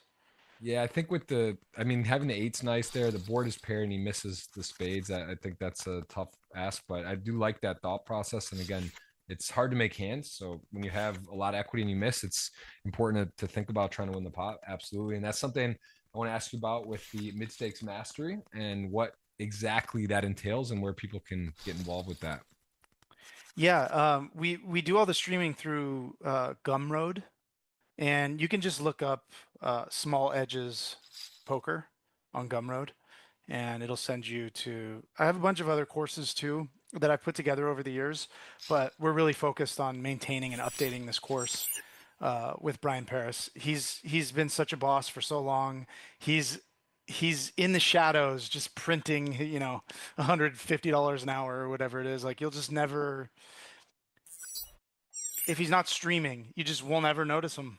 And he's just always there, just doing it, supporting his family for years. So I was excited to be able to work with him on this project. So we're adding a $15 deep MTT with 10,000 people in it. We're adding a couple of hours of content there, adding some ICM stuff that Brian wanted to add, and yeah, some hand histories and some analysis and updated stuff for 2025.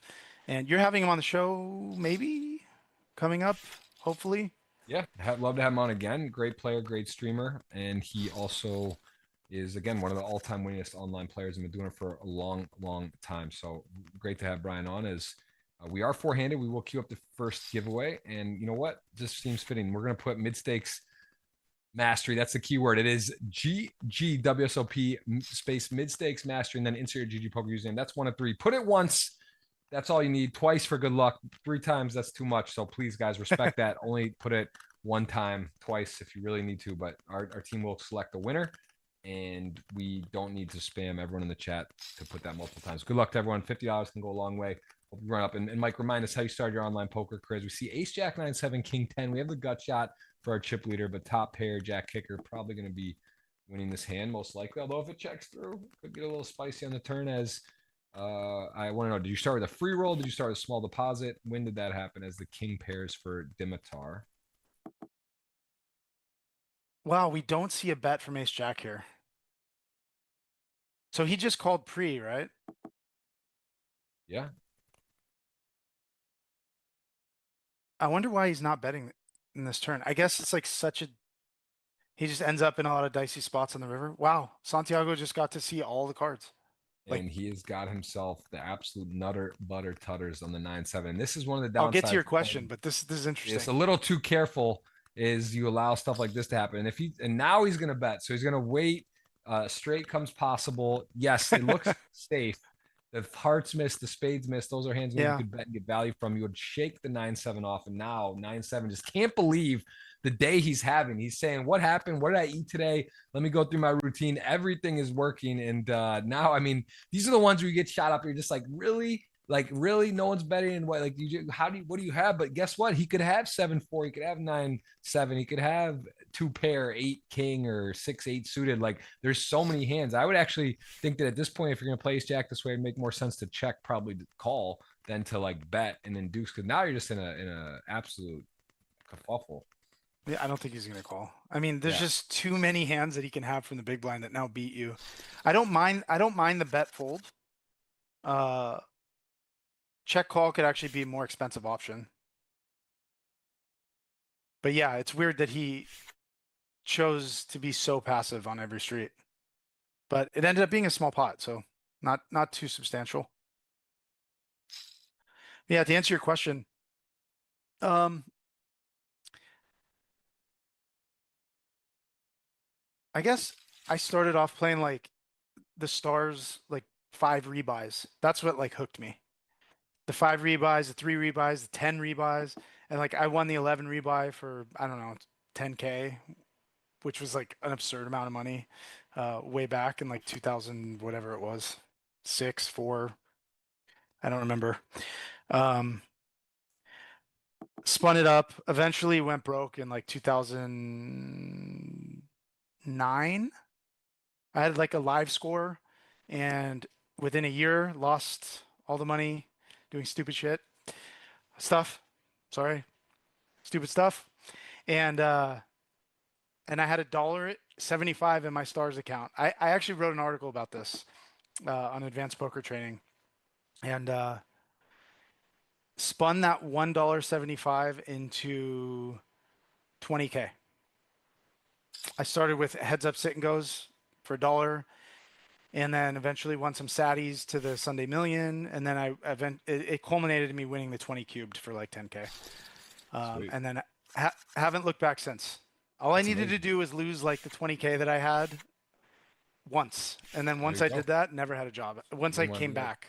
Didn't want to do it again. All right. Well, that's a nice spin up story. I love to hear that. As you know, it's amazing things, stuff like that. The butterfly effect, sliding doors, things can be different. Maybe you would be not playing poker or whatnot. So that's a nice story. And I think everyone out there loves poker, you can remember usually the bad beats or the bad stuff, but those type of stories and the spin ups are amazing. As we see our first winner, I'm going to announce here in a second as we get down to 3-handed. So you guys still have time. Must hit the thumbs up. Must be sub to win. 700 plus watching. Appreciate everyone here.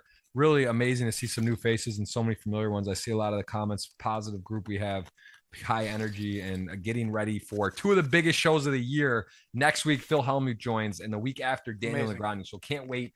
Hellmuth, that's my brother from another mother. He's 60 as energy of a 16-year-old, and he is fired up. The most bracelets of all time in the World Series. Why? Who else would call the main event here? And it could be a record. I think it very well may be trending for a world record in terms of buy-in and prize money and all the good stuff. So that'll be fun. A little early for Phil. I'm actually nervous about that because he'll tell you, he gets up usually around noon or 1. He's got to be here at 10 a.m.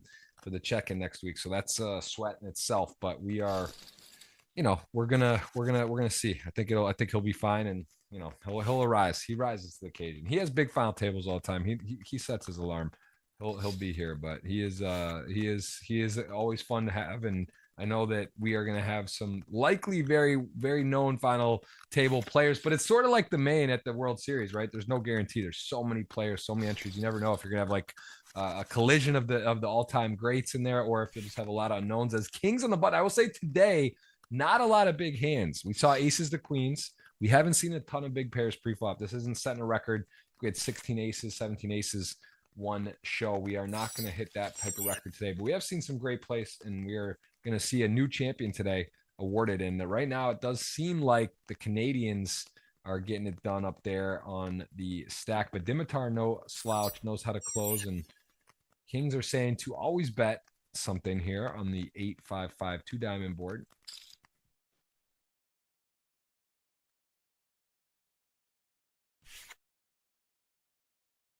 Yeah, no real super coolers post flop either.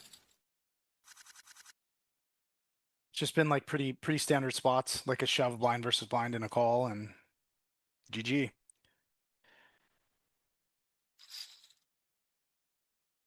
Over this past year, like I put in a lot of volume at the World Series this year.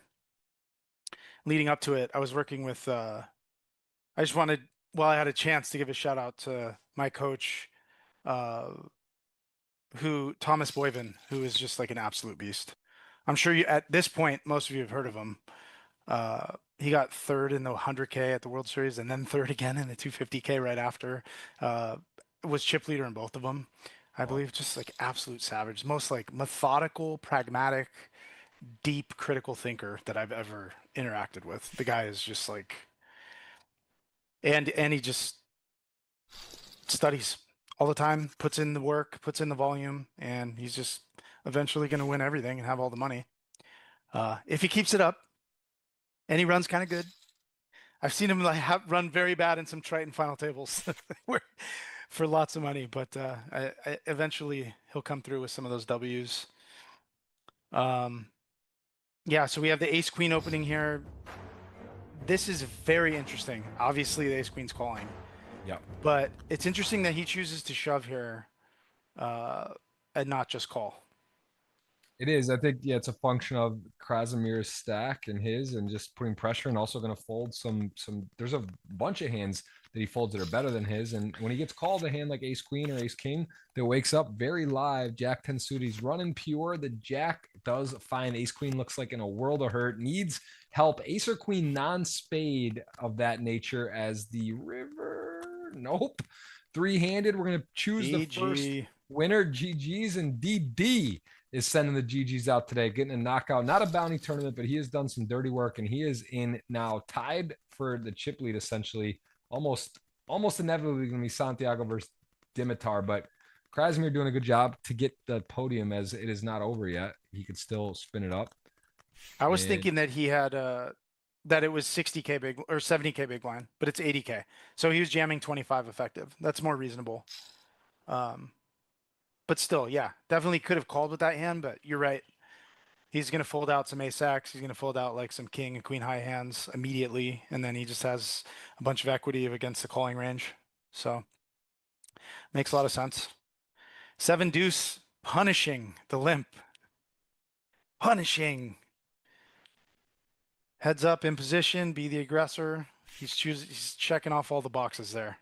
Gets him to fold a directly dominated hand. Tell the family and friends you're scoring about what, 200, around 200 grand, and making plays, raising with deuce 7, no fear. There's a first ticket, Martia Dujic, if I'm pronouncing that correctly. $50. We got giveaway 2 or 3 coming up here in a second. There's going to be an all in here.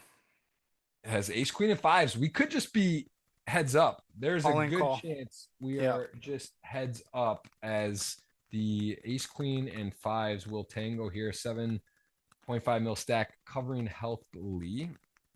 He should guard. Wow, he checked. Check. Oh He my could save the God. money. Not a great flop. I'm so surprised that he checked. Get the second giveaway for you. 22 effective. I don't think I would have checked there. Oh, great card for the fives. This is as of now, ace queen. Yeah, this would have been quite a spicy flop for the all-in pre. But as it turns out, ace queen now in trouble. Although the seven's good. 7, queen, ace, or spade. That is the outs that are available. That's a lot. And fives now, I guess, just calling. And it's actually a pretty good board for fives. The 10 pairing. And there it is. So Santiago going to save a bunch of chips, as this would have gone in pre, and that was the run out. I think it's set. Like that would have been a double up.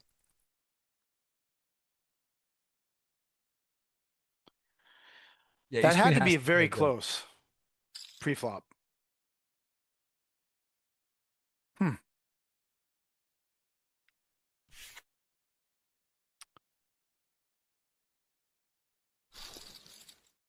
That was a very interesting hand. Wow.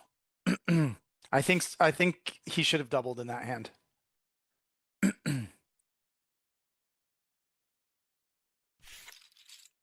Because if he raises pre-flop, the fives jams. When he limps, it's like 22 effective. It's not unreasonable for him to jam the fives. And I think a lot of people would jam there. He chose to check, which is possibly an insight into the way that he's viewing. Like, he may think that his edge is like very big to go post flop and make more decisions against these guys. I don't know. Or he's scared. A7, Jack Queen. All right, it's time for the next giveaway. I'm gonna get that on as we are continuing to the second and third giveaway, as we are three-handed. So all the best to everyone and all the best for those bracelet events. What a time for online poker. I mean, it's just amazing that it's peaking at all the time, all the adversity. Can't wait for GG to be in the States. Is that just, can we just get that ready? I mean, can you imagine, right? Just play from your house and win a bracelet. If they could have the US online, there'd be a million on at a time. There's 600,000 right now with no US. It's actually insane to think about. That is crazy. I mean, if they got, Texas, New York, California, Florida, be pretty nutty. Those states. A7 does Santiago on a bluff, Queen Jack. And to check or overbet and check. A7 winner.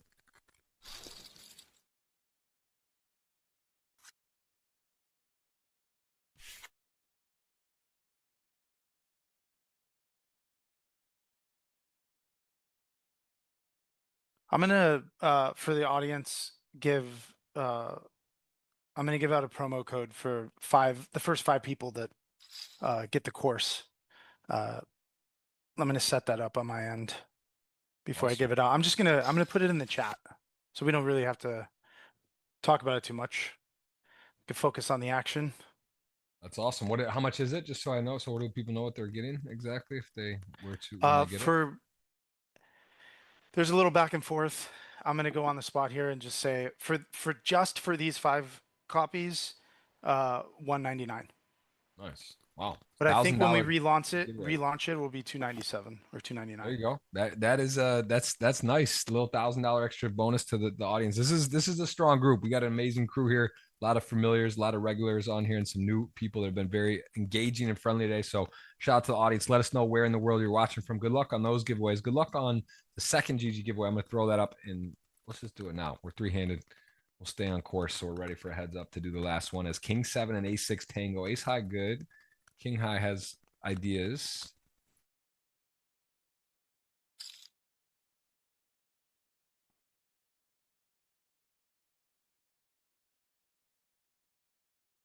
I gotta mention the Bahamas. Can we just talk about this? That we have a $60 million guaranteed 25K. And that's just insane.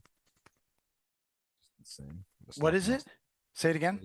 $60 million guaranteed 25K in the Bahamas. When is that? December. Oh, that's all the passes that they're like giving out, huh? Yeah. Mm-hmm. That is crazy.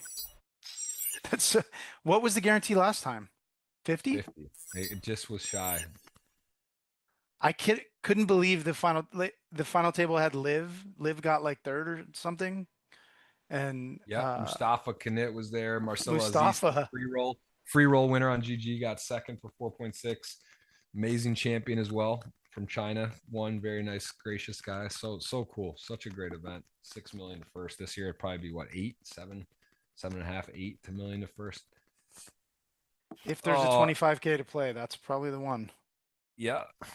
I busted like 20 minutes after late reg was over. I got an ace king ace 10. It was 10 high flop on pre-flop, turn king, river 10. So that was a nat. I was like, oh, I'll get the vlog back out. Let's do a couple. And that was not the one to run like that. Like, you don't even want to believe, you can lose that hand, but you don't need to turn the king. Like, it's just a little unnecessary. So much variance in poker, right? It's just Pain. so crazy. You put together like 2-3 good days, a run good, maybe it's spicing a little good play, and you're just there playing for life-changing money. That's what's so beautiful about poker. It's like a lottery with skill, and it's just a beautiful game. Gotta love A lottery with skill. That's a very good way to describe it. Skill lottery. It's actually a sick username, skill lottery. Might use that in the future on a future I ever play, but I'm just if I'm playing on GG right now. And we are seeing a absolute instant classic. New champion coming. New champ will be crowned today on the GG Million. First time winners.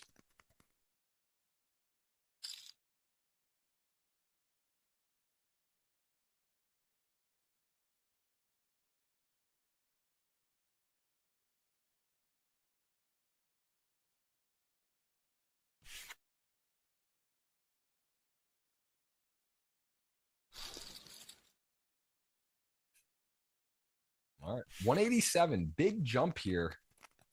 It's at 13, over 50,000 jump, and then the heads up, of course, will be a no deal making available, and we will see that. The chess clock been quick today. Part of the reason it's gone fast too is no one's super short on the clock. Santiago has burned some 3 minutes left, and Krasimir also 3, but generally pretty quick play from the players today. Yeah, I've been pretty aware of Santiago's clock going down. Dimitar has acted very quickly. He still has 7 minutes. I mean, you don't think about it, but if you end up heads up and you have 8 minutes in your time bank and the other guy has 2, it's a pretty big difference. Sure. If you're shallow stacked, it's not going to make a huge difference. But when you're deep and you're making, playing multiple streets and possibly, in some pretty deep thinking spots, having that chess clock is huge.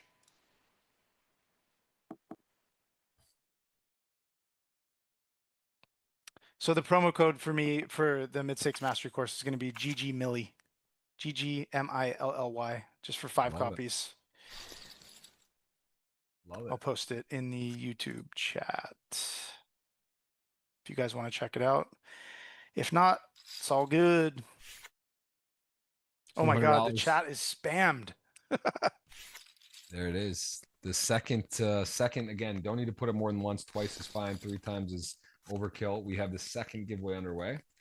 We'll have one more of those as we see ace king 10-6 suited. Let's see how many blinds he's got. What, 25, 27 blinds, and ace king. Talk to me about suited or not. Does he want to just rip it? Does he want to induce? Probably it's that good a hand. A little bit more. He's deep. He's not sub 20, and he will raise non all in. He's gonna lose his customer there, but I wouldn't. So, like you always say, risk premium, right? Not really a thing for him in that spot. He needs to try to choose the highest chip EV decision in these spots. So he's not trying really to deny equity too much. There's a very little chance that he's going to outlast somebody else, right? So he's just like in pure chip EV mode here. If he can induce and get ace 5 suited to jam on him and run it, he wants to do it, or, get a flip, get in a flip against 5s. Like, it's okay at this point because he needs to double up to even have a shot, really. So against these 2 very deep stacks, they both have almost 100 blinds, So I guess that answers the question. He's going to be inducing wider as being the significantly shorter stack. And by inducing, I mean like instead of just jamming and shutting the hand down, he's going to give opponent the opportunity to either flat or 4-bet jam a hand that's worse and just run it pre-flop and just take his equity. Yep. Or go post-flop in a kind of awkward spot.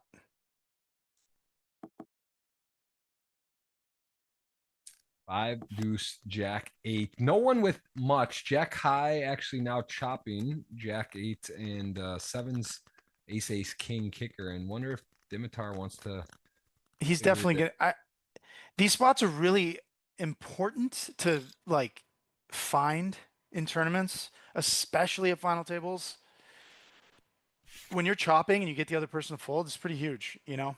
And Dimitar has the chips to flick it in there. It doesn't matter really if he gets called, doesn't affect anything. But when he wins the hand, it's just a hand that the short stack doesn't win and it cements his chip lead even more. Yep. And the downside is like very minimal and he can put infinite pressure on this guy. So generally in those spots, it's who's going to bet first. Whoever does is going to win the hand, generally. Then there's the crazy stuff that goes on where somebody raises in a spot where they normally wouldn't. But like on those, there's 5-line boards where it's like 2, 3, 4, 5, 6. It's like first person that bets kind of just wins. And this has actually got the making for a big pot. Obviously, a heart would do the case. Doesn't go for a raise. 6-8 actually goes into from a gut shot and 8 high flush draw to pairing the 6. Now things flip flop as one card to come. He blocks those heart outs. He has the pair and has a winner if he can hold on. It'd be interesting if he chose to bet here. I guess there's not a lot of hands that, yeah, SPR is high enough. He'll probably bet. Yeah, like there's not a lot of hands that are going to check raise him here that didn't check raise the flop. Having the 8 in his hand, blocking some 2 pairs, he can kind of dictate the way that the river is going to play here. And the turn also by betting. So it seems thin, but he's also building the pot if he makes a hand and he gets to decide what to do on the river in position. So like he's basically choosing his price on the turn and he's not going to face a check raise a lot. So it's good awareness from him to recognize that he's going to get to realize the equity of his hand regardless and choosing to take that line. That was a big opportunity for a swing and chips as we did see it not go in. And look at the discipline there. Did he just let go of? Oh no, Jack Queen. Okay. So again, Santiago really done a good job avoiding conflict in precarious positions as King 5 now out kicked here in a big way. King Queen again feels good. And this is saying you can do all things here. You could check, you could bet small, which is the overall recommendation. Probably see a 120 better. So King 5 suited. There it is. 121 comes in. So a nice spot for Casimir to maybe get some. Well, Oh boy. hold on a minute. Let me just pause as we see a very very unfortunate turn, and also the king queen also saying, okay, check the hearts come in.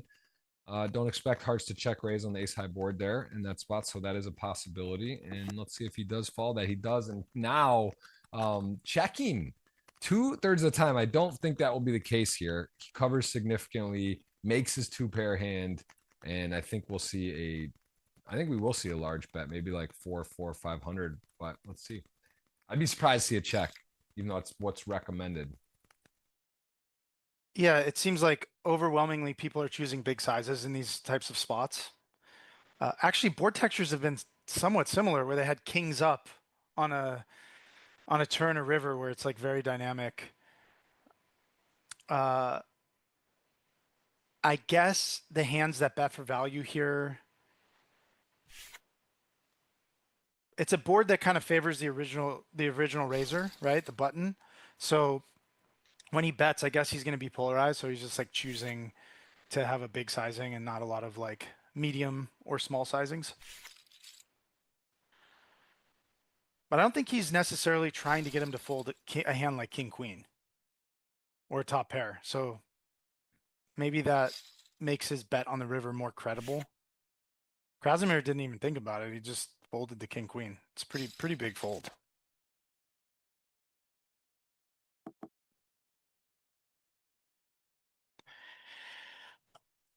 Very interesting that he just flats the ace queen, doesn't even consider three betting. Obviously, he's ahead of a lot of hands. Uh, and this is a very interesting sizing by Dimitar. Like, he's going 2/3 pot here. But again, he's getting to dictate the action and position. So when he gets called, the range that calls him on the flop is fairly strong. So I don't see a reason for him to really bet here. There are a lot of draws, but his hand is kind of like a hand that has showdown value. And I don't think Santiago, I think is just good enough for him to check down and try to show down. So I think there's a lot of checking from the big here, and he's going to check and win with a pair of twos. Not to mention that he has the ace of clubs in his hand. So betting big on the turn, let's say the turn could be the two of clubs. He could have trips with the nut flush draw. So like he is building the pot to possibly make the nuts or the effective nuts on turns and rivers and get to play a big one in position. So pretty cool hand. Yep. Here's 16 blinds, likely three bet, not fold. I would imagine this will go to maybe 550, 650. Just gonna put the pressure and not fold. I don't think anything else makes sense here. Obviously, wouldn't want to get three bet and then run into Dimitar for a huge one, but I think just too good a hand, right?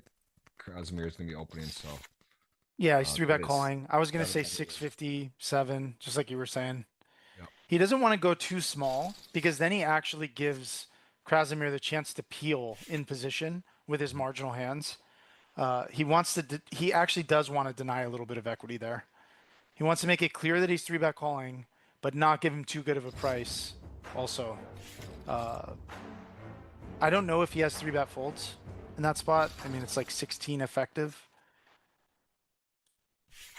but he's mostly just going to be three bet calling. Ooh, King Jack suited, Ace King. This is looking like curtains. Although King Jack suited, Jays are popular. Straights can happen. Things can happen here, but this is a dominating position. He's limping as a sort of in a way, a trap. It's a trap. Hand blind on blind, three-handed, and Ace King just can't believe this is how it's going for him. Will this be it?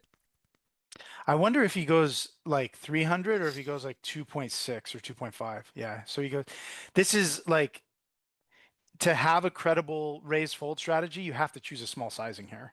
It feels uncomfortable because you don't necessarily want to give him a good price when you have the ace king, but he's clearly going to check jam this spot. Here we go. This is King Jack. I mean, it's just not that sweaty. A diamond. 10 picks up for 10%, a 10 on the turn. Feels right? Possibly. No, that's just, we haven't had that kind of day. It's just been clean living. It is clean, and we got ourselves a big heads up match. This is roughly, we're talking about 66,000, give or take a few $100. So 66 G's and a title, the first time title for one of these two players in here, and they got about as even as it gets. How are we looking on our bet? Is this Dimitar versus Santiago? Did you get Santiago? You did, right? We can't get a more heads up match. Audience, I'm fired up. I'm feeling those thumbs up. I'm announcing the second winner. Let's see, who is it? We got it right here. I just picked it. Boom. At Andre Shower, $50 GG ticket, winner 2 of 3. We got one more coming up. Congrats to you, everyone. Let's say congrats. Let's hit the thumbs up. Let's have some fun. Let's see a new winner here today. This is a big one.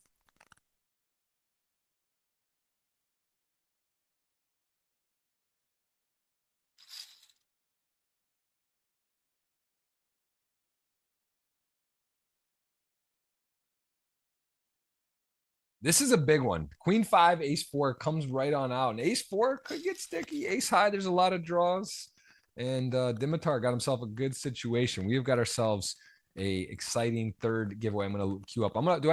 Do we need the tweet? Just go to Jeff Gross Poker on X. Pin tweet. I can put the link one more time if you guys would like. That's 50 cash. I'm gonna do that right after the show so I don't forget. I was gonna retweet it, but then give the $50 back. I'm just not gonna do it. You can retweet it. If you win, I'll put double. I'll put double. That's definitely eligible. That's for sure. Because I'm gonna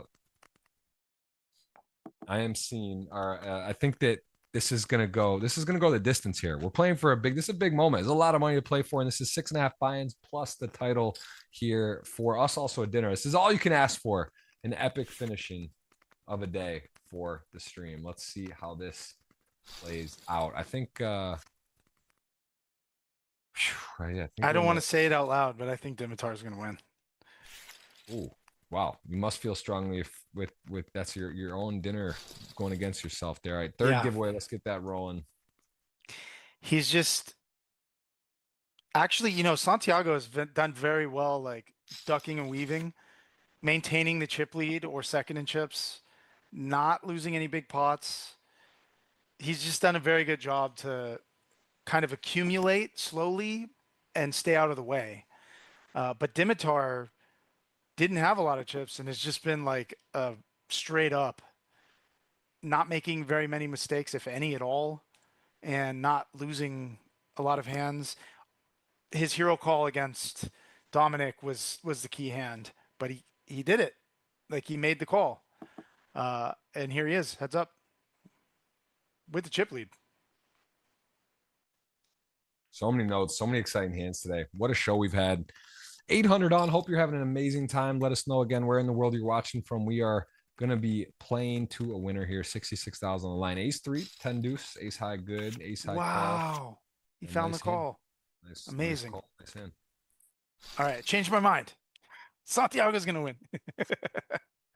Back to about even Steven. Very easy to do the blinds here at the 50-100 level, fairly early in the chips, but also very interestingly enough to see the very, very easy to do the big blinds. People ask why you don't have big blinds. I'll tell you why. Because if you have like 80 to 80, it just looks funny. You got to see the chips, man. 8 million. It's the same if you ask someone deep in a tournament, would you want to just remove all the chips and everyone have a little, 80 chips, or do you want to have the mountains? Like, that's what I missed from the World Series back in the day on TV. You got the mountains and all the stacks, and you can barely wrap your hand around the chips. It's just a little more fun. That's a common question we see here, why they don't put it in big blinds. But if you're playing, you do have the option to just double click on it and it will turn it into big blinds. So that is to answer that question, which we see frequently.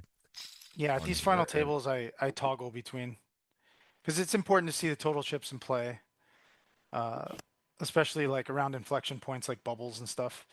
But also understanding, if the math is weird, the 140K big blind, and you just want to see what the divided by, what your stack is, you can just click, see how many bigs you have.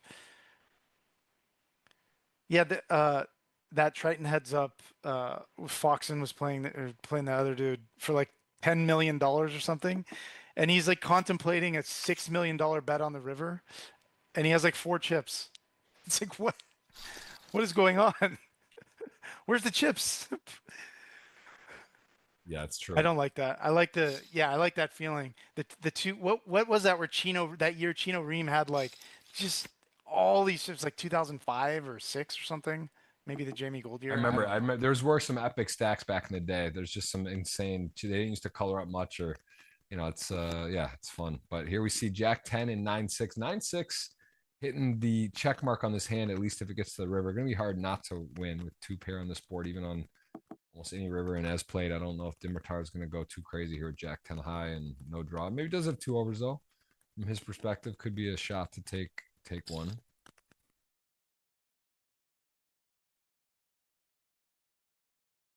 It's kind of a nice hand to bluff with, in the case that this is one of the outcomes. You can river a top pair. You have 2 overs to the board, but not quite enough showdown value. So seems like a fairly good bluff candidate. Now he's just going to bet for value and get paid. And honestly, on this sizing, I guess Santiago may just call. It's actually like such a strong hand as played that, he's got a pretty strong 2 pair. Straight's super unlikely as played, but I would think this is good enough to raise and heads up, but maybe you'll see just call because of the sizing. Normally would raise, but because it's pot, there's a chance that he doesn't raise.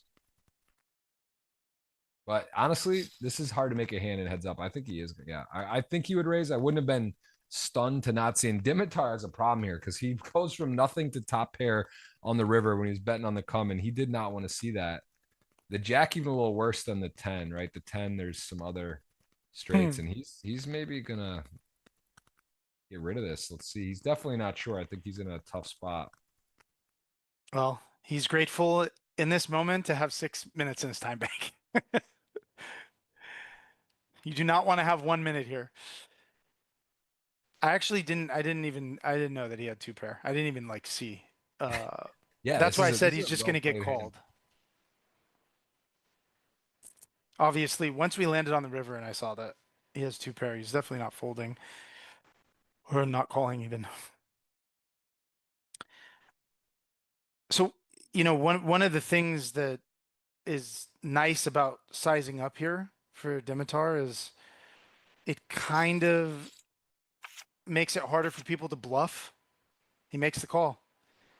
A lot of times when you choose pot and you get raised, it's easier to fold your hand. So you can just kind of bet for value and fold to a raise. If you choose a small size, you level yourself into thinking that maybe they're going to check raise you as a bluff more frequently because there's a better price. But Yep. yeah, he just thought heads up. The fact that he somehow backed into this top pair, that he had to just not fold it. I don't blame him. Yeah, he said nice hand, good sportsmanship, a lot of money on the line right now. Lot of money on the line.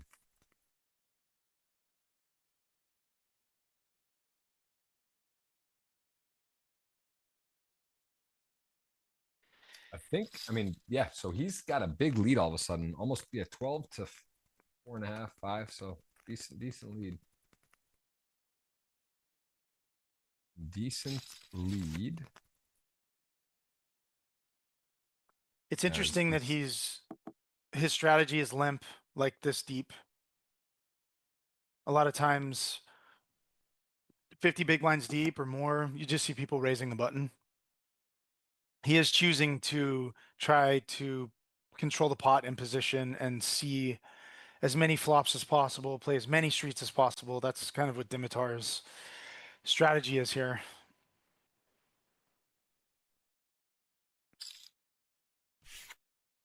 I do wonder at what point he starts, or is his strategy split here? Is he limping some hands, raising some hands, or is he full limp? At what at what stack size does that switch? To just min raising a lot of hands? It's hard to develop like well thought out balanced strategies when you are trying to do too many things, right? If you're choosing like six different bet sizes, it's impossible to nail it, right? If you just node lock it to should I bet big or check, that's a much more implementable strategy to have. So that applies to this situation too. Do you have a min raising range, a limping range, and a fold range, or do you just fully limp everything, or do you raise 3x with some hands and min with others? I think you're going to find that, I mean, here we go. He's going 2.2x with this hand. He limped the 10-6 suited. He's not going to get to see a flop with this one, I don't think.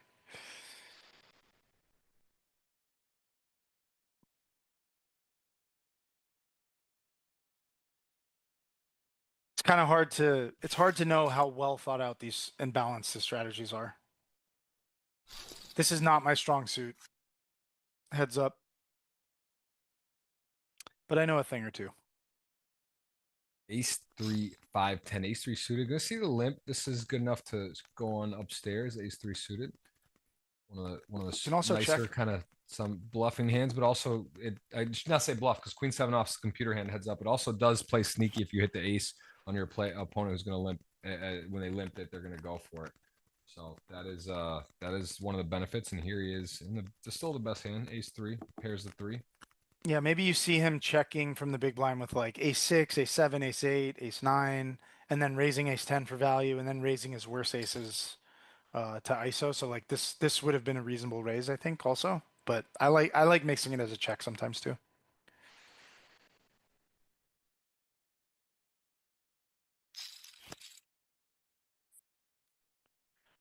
Hmm. And it is as it turns out. It's not the best board, not the worst. And Ace 3 gonna have a winner if he can get there. Although 5-10 may feel compelled to bet with Oh, the he's 5, definitely betting. and he's got one of the worst hands he can have, and he does go big. But Dimitar may call though. it's sort of, actually, to be fair, a lot of stuff misses here that limps, Jack 10 and 8-6 miss and hearts miss and all kinds of stuff. So yeah, I think that's just going to be too much Nice. of a have to call here. So nice hand. Good call.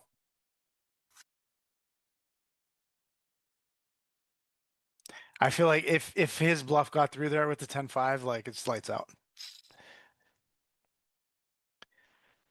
Yeah, Because that then would have been. basically everything was going in his favor today, Santiago. But Dimitar's fighting, staying in there. This is gonna be a pretty boring hand. Bet. Queen Fold. 3, yeah. Not much going for Santiago. He's got a nice leg out from Dimitar. He started out about dead even, and now he is in control. Ian Sheriff's in the house. What's up, my brother? There is some amazing games online happening. Crazy action during these 33 race events, culminating on September 30th, which will be with the 10K Daniel Negreanu on the GG Millions edition. Next week, Phil Helmy joins the broadcast. So set your alerts and calendar.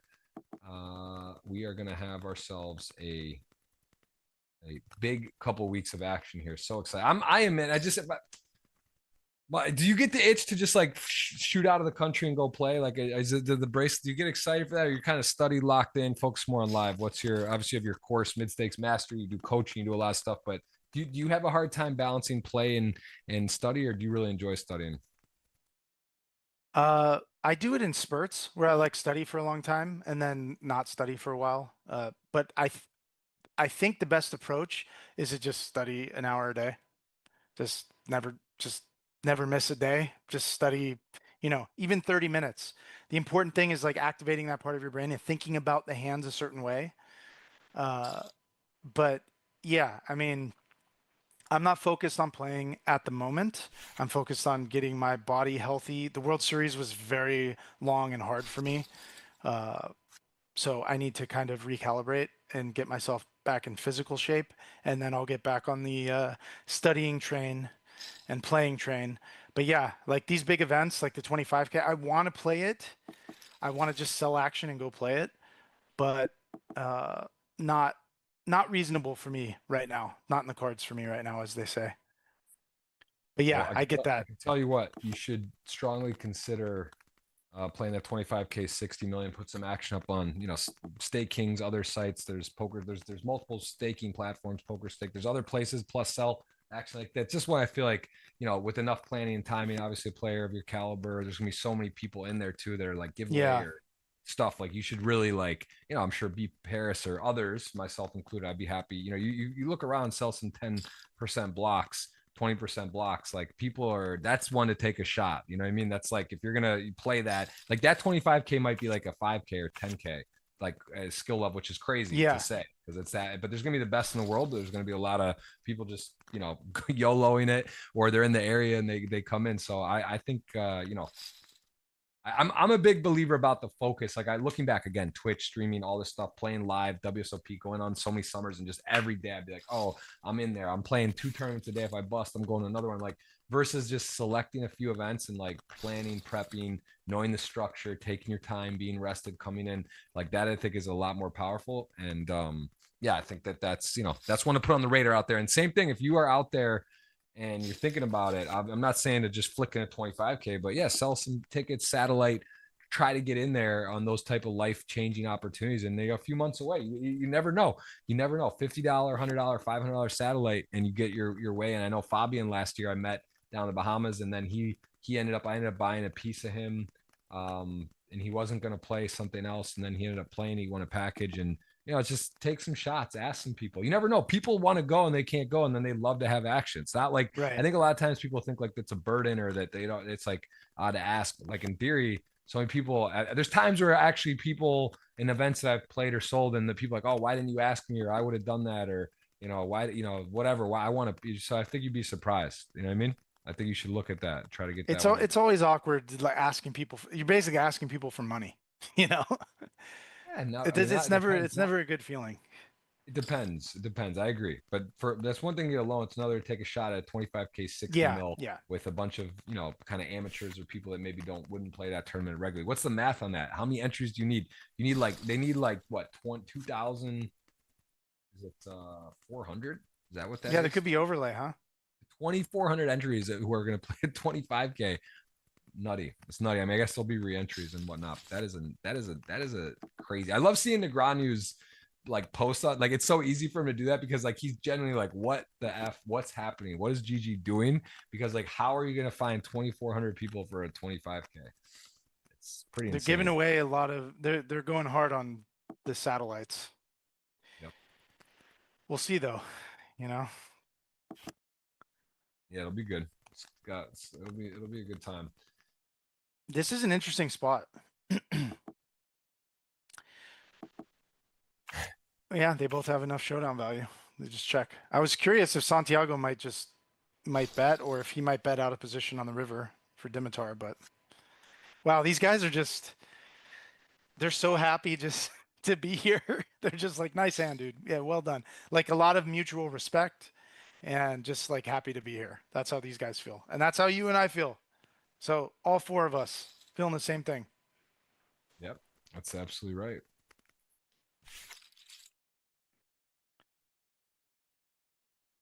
I think if he was suited, he probably peels with the 7-5 there. Offsuit's a little bit too wide.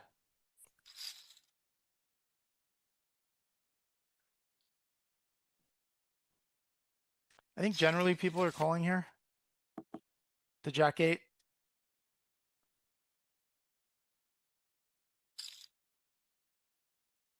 Maybe this deep heads up. You want to have like suited hands when you 3-bet more. Uh, unless you have like an ace or king blocker.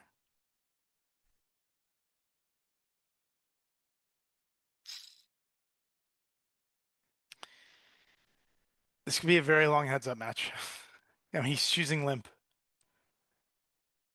Yeah, these guys are, I'm telling you, playing for 66 grand, 6.5 buy-ins. That's the best way to look at it in a tournament with Look the at money. this. Of course, it's interesting, but it's also like this is the ones where it is just about the buy-ins. Queen Jack gonna call in 6 deuce. Pretty good flop to bet, although it has no equity at all. But the King 8-4 rainbow on a board where his opponent misses is gonna have hands like Jack 10, Queen Jack. Some possibly some pairs that don't just want to go crazy, and it's gonna put a lot of pressure on those hands. Even like Ace 10 or Ace 9 suited, right? Just kind of miss hard here. So let's see. I think Santiago's gonna definitely be shelling here, and he's getting close on his time bank to It's gonna be a factor for sure. yeah, under a minute. And in the float. And now though, Wow. what a pickup. Gets the double gutter, 3 or a 7, making a straight. And this is going to be one that is enough where he's going to get one of the best turn cards that he doesn't improve. He does get called the Queen Jack. Look at the instinct How from did he Dimitar. find this card? A sick call on the flop. Yeah, unbelievably good call. But he's definitely gonna. If there's ever a turn card that he's just gonna straight barrel, this is the one. You know, Yeah. very lucky to have turned that card because he was gonna give up. I think after that, like Dimitar calling was sick on the flop.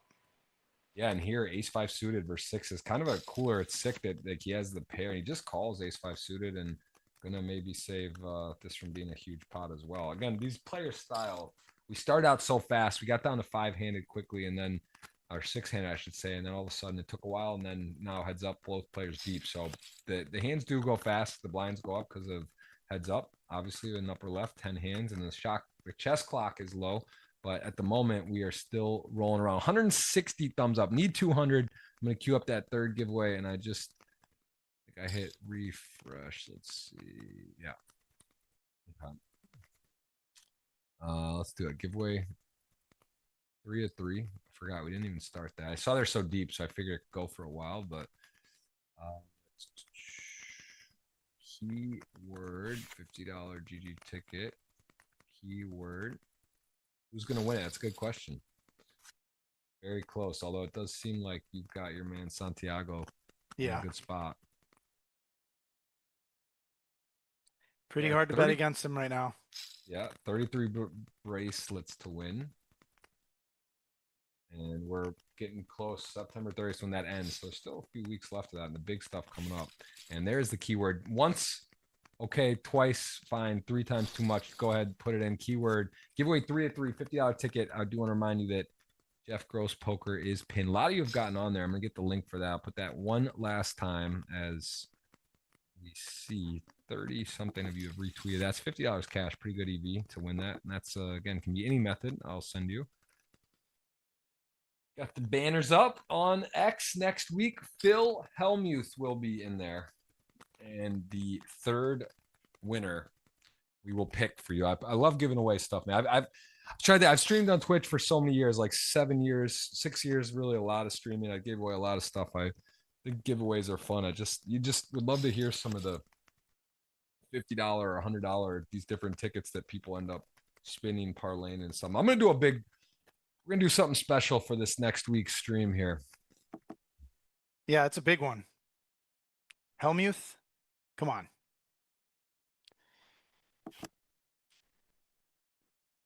Well, I mean, mathematically, they're going to chop a lot, right? Once they both have top pair with no kicker. But this is definitely a board where I don't think too much bluffing is going to be happening. Or value betting.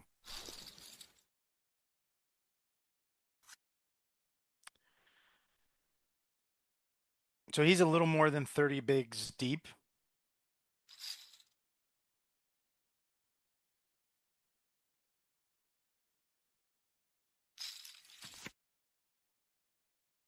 Eight, 6, king 6.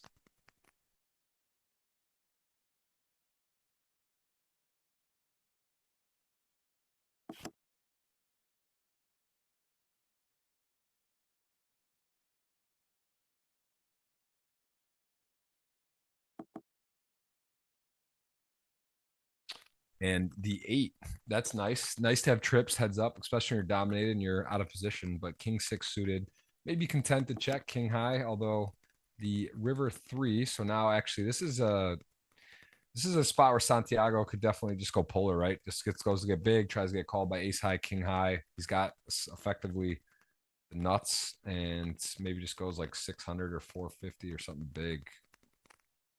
Yeah, it doesn't seem like anyone's really choosing small sizings in these spots. They're just going like pot or 1.5x pot, 2x pot, 2.5x pot. I mean, that's he could greedy. look him up. I love it. That is greedy though, because like really, if you're Dimitar, it's like, is he really risking 1.3 million to win 250 here? Like, I guess, but at the same time, that's why it's such a great bet. Because if you do have ace high or whatever, king high, it's like you're just getting abused too. So that's a very interesting hint in size. That was big though. That was very big. Yeah, that was a very big bet. I do wonder if his kicker was like a 10 if he calls more frequently. Like he interacts with the straight draws, I think too much with the 6. And he just rips it in there. Last hand. That was, how much did he shove? Yeah, he shoved ace 5. Yeah, I guess not that abnormal. It is 30 bigs, but he just ripped over the open with the ace 5. Now he's limping the 9s. This is a nightmare for Santiago. I mean, I guess he's just going to fold, but he's definitely going to get limp raised here.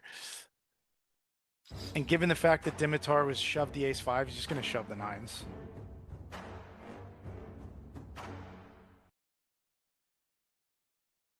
And yeah, it's a lot of chips. Jack queen suited, very pretty hand, but I mean, I guess he can call.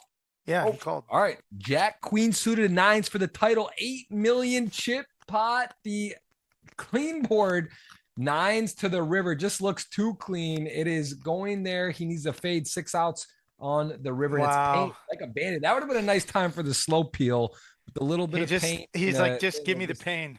Yeah.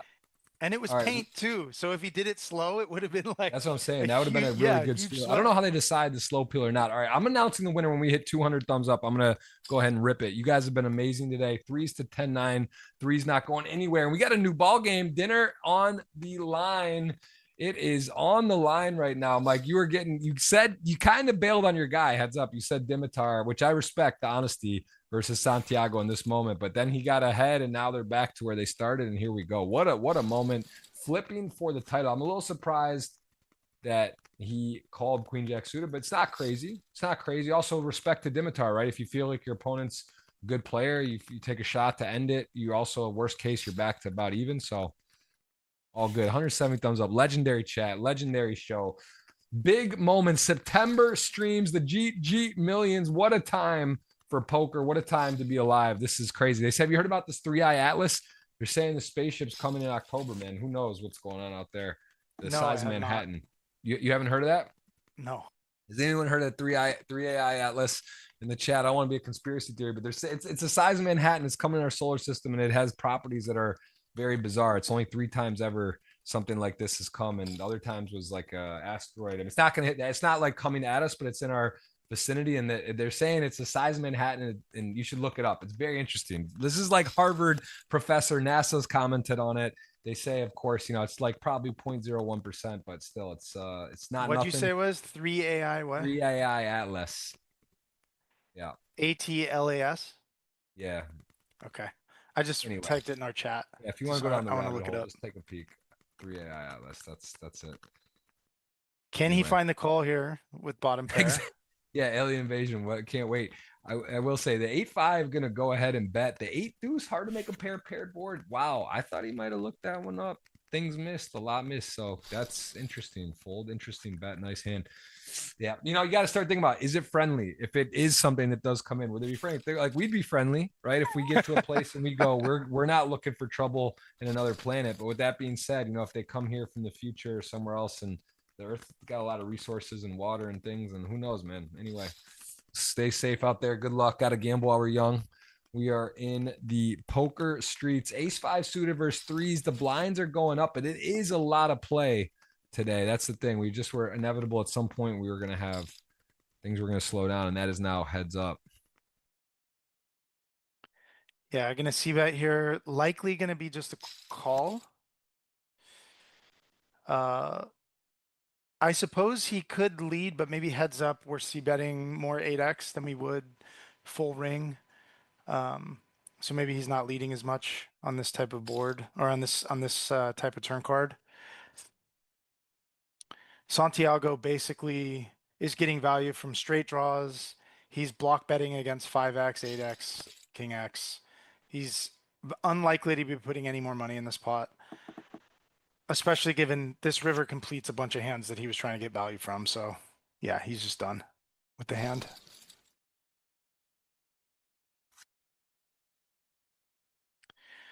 Okay. I mean, they're still very deep, right? 140K big blind. Do the math. How many bigs do they have? This is the blind level where I said I need to click. 140K big blind. Need to click and see what I have big blinds. King Jack's not going to fold. Is this the board that he checks? Yes. And does Dimitar? I think he bets. He has, okay. Maybe he feels like he has enough showdown value, maybe to try and show the hand down, or that he can bluff future streets. We'll see how he approaches the turn of the river. Well, he's just going to fold now, I think. I kind of like this sizing. It opens the door for Dimitar to like turn this into a bluff. And this was not a hand I don't think he was intending on bluffing. But this turn card kind of hits his flatting range more than the 3-betting range. Kind of. Just gives it up.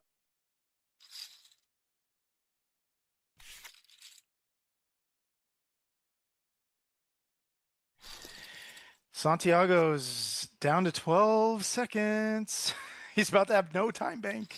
Just to remind everyone that is not over when that happens. That just means you get 5 seconds to act, but it is a disadvantage. Although I think it's less of one heads up. It's not quite as crazy as like when you need to think in spots when there's a lot of ICM at this point. It matters, but it's not. You're really focused, and it's like you're already sort of planning when it's on them, and it's a little bit different than when it's like multi-way and you have stuff going on. So again, we'll see if he hits the zeros, but he's still fine.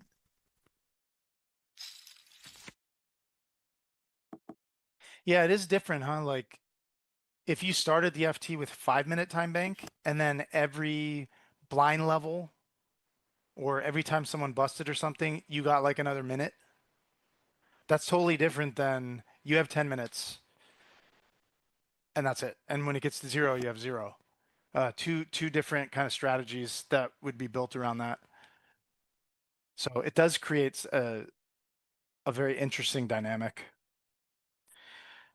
Given the fact that Dimitar's here with Queen High, he blocks the straight. He has no pair. Doesn't have enough showdown value. I don't blame him for betting here. I don't think he chose a big enough sizing to get it through, but kind of hard when you have flop top pair heads up in a small pot. It's kind of hard to let it go, even when the board runs out bad. All right, I'm getting ready to pick the last winner. I would love to see 26 more of you who want to win 50 bucks do that, but we will announce it in a few minutes. You guys have been great. Don't need to hold you to 200, but that's just a request. We've had a lot of fun. We had Mike Wasserman on again. He is a very knowledgeable player coach as well. He does mid-stakes mastery. Just had a big update with Brian Paris, B Paris, some of you may know, does do personal coaching, and we had some epic hands in poker. The Bring Kinney hand, the King 10, that was a big hand, man. What a sick call versus you were saying you talked to Hey Allison. Yeah, that was that. against Hey Allison where he led from the big on like I can't remember the exact board, but it was like 6-5-4, and then the turn was a 4, I believe. And Hey Allison was just leading into him on each street. Uh, River turn was a 9, I think. And anyway, the board ran out bricks, and Bryn Kenny just called the river with King High. It was like unbelievable, dude. Unbelievable call. I don't know if it's good or bad. I guess you just walk that line when you make those calls. But he was right. It is sick. Sick stuff. It's just sick stuff all around. No Brazilians at this final table. That I is don't think also, that's ever been the case before for it's me. very rare. I've done hundreds, 150 shows or so, and say it's maybe 4 or 5 times. Also Austrian, just automatic at the final table as we see threes Yeah. and king deuce. One over today. I think we did have at least there's at least an Austrian, right? Audemars, no. Alex, no. Dimitar, no. Actually, was there? I thought I saw one. I saw one for sure, but maybe remind me. Maybe we didn't. If we didn't have, I don't know if there's ever been no Austrian or Brazilian. That's like literally a one-time thing. And I'm actually looking here. That might be the case. Do you see an Austrian player there? I don't Not that see I one. recall. I don't see one. Dominique is not Austrian. He's got like the Thailand, I believe, or some other flag. So Well, yeah, it's but definitely not V Boldian. he's Rob, German. no. Oh, was it? Was it? Well, usually they rock the Austrian flag. Maybe there was. Maybe it was him who was on there. No, it was he had the Thailand flag, but Dominique, yes, true. Yeah, but not he's he's. not You're from right. there. He's not from there.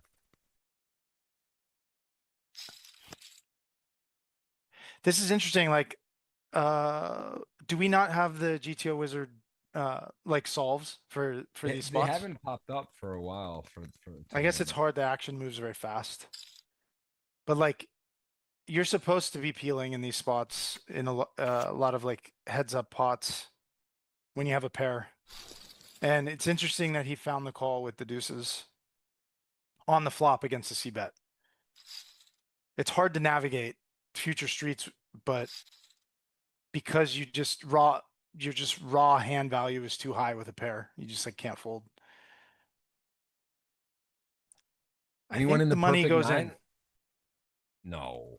He What do could you he mean? could call He's Audemars, not. dude. He's not calling Dimitar's off. been shoving in these spots. No, but he's not He, shoving. He's not calling. Oh yeah, he'll the eights, but the queen nine suit's not calling off. right.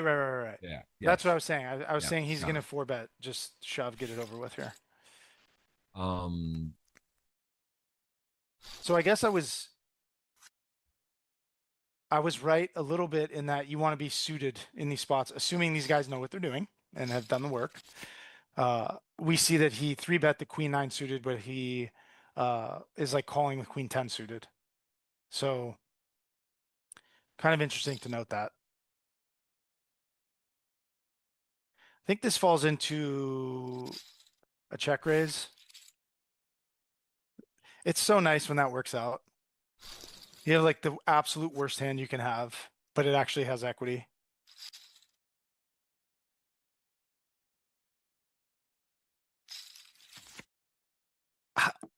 Dimitar is just, he's not bloating pots. Like he could definitely have 3-bet this, and I feel like the game has kind of opened up at this point. Like they're acting a little bit quicker. Play is getting a little bit looser. I wouldn't have been surprised if he 3-bet here, but He's holding on to pre-flop. that 4-second shot clock. He doesn't want to let that go. Maybe he thinks he's out if he gets. He's at this point. He is protecting it. It's, again, not over if it hits, but he is very low on the shot clock. All right, I gotta pick you guys. We got 180 thumbs up. It's pretty strong today. There's a lot of stuff happening in the world in poker right now, and we appreciate you being here. And again, 2 of the biggest weeks in poker coming up. Phil Hellmuth next week. Mike, I know you're tuning in for that. That's going to be a special one. The main event World Series online. Just absolutely. I'll be in the chat. That is going to be insane show. What is it? Armchair quarterbacking. I love it. He should have called. He should have folded. Yeah. Wait, so what is next? Is next week the 5K main, or what's going on next week? That's the 5K WSOP bracelet world championship main event. Yes. I think the guarantee, I gotta look at the guarantee actually. Probably 25 mil or something. No, 25. Yeah, 5 mil online main 25. And then the 10 mil is the 10K as well, but that gets way over as well. You're right, 25 mil. There's been some sick ones. They had a $1 million mystery bounty off a 215 buy-in, 10 million guaranteed, 1 mil 215. That's insane. That's insane. It's just all nuts. It is nuts. And we are seeing a special ending here as these guys really got to play some deep stack poker here. The Jack Deuce 3-bet here. Dimitar called, and then I think it was check, check. And that's not going to work, I don't believe, with the, even though it's a flush board, he's got the trips. I don't know how he found this check. Yeah, nice play. He's definitely not folding it, but like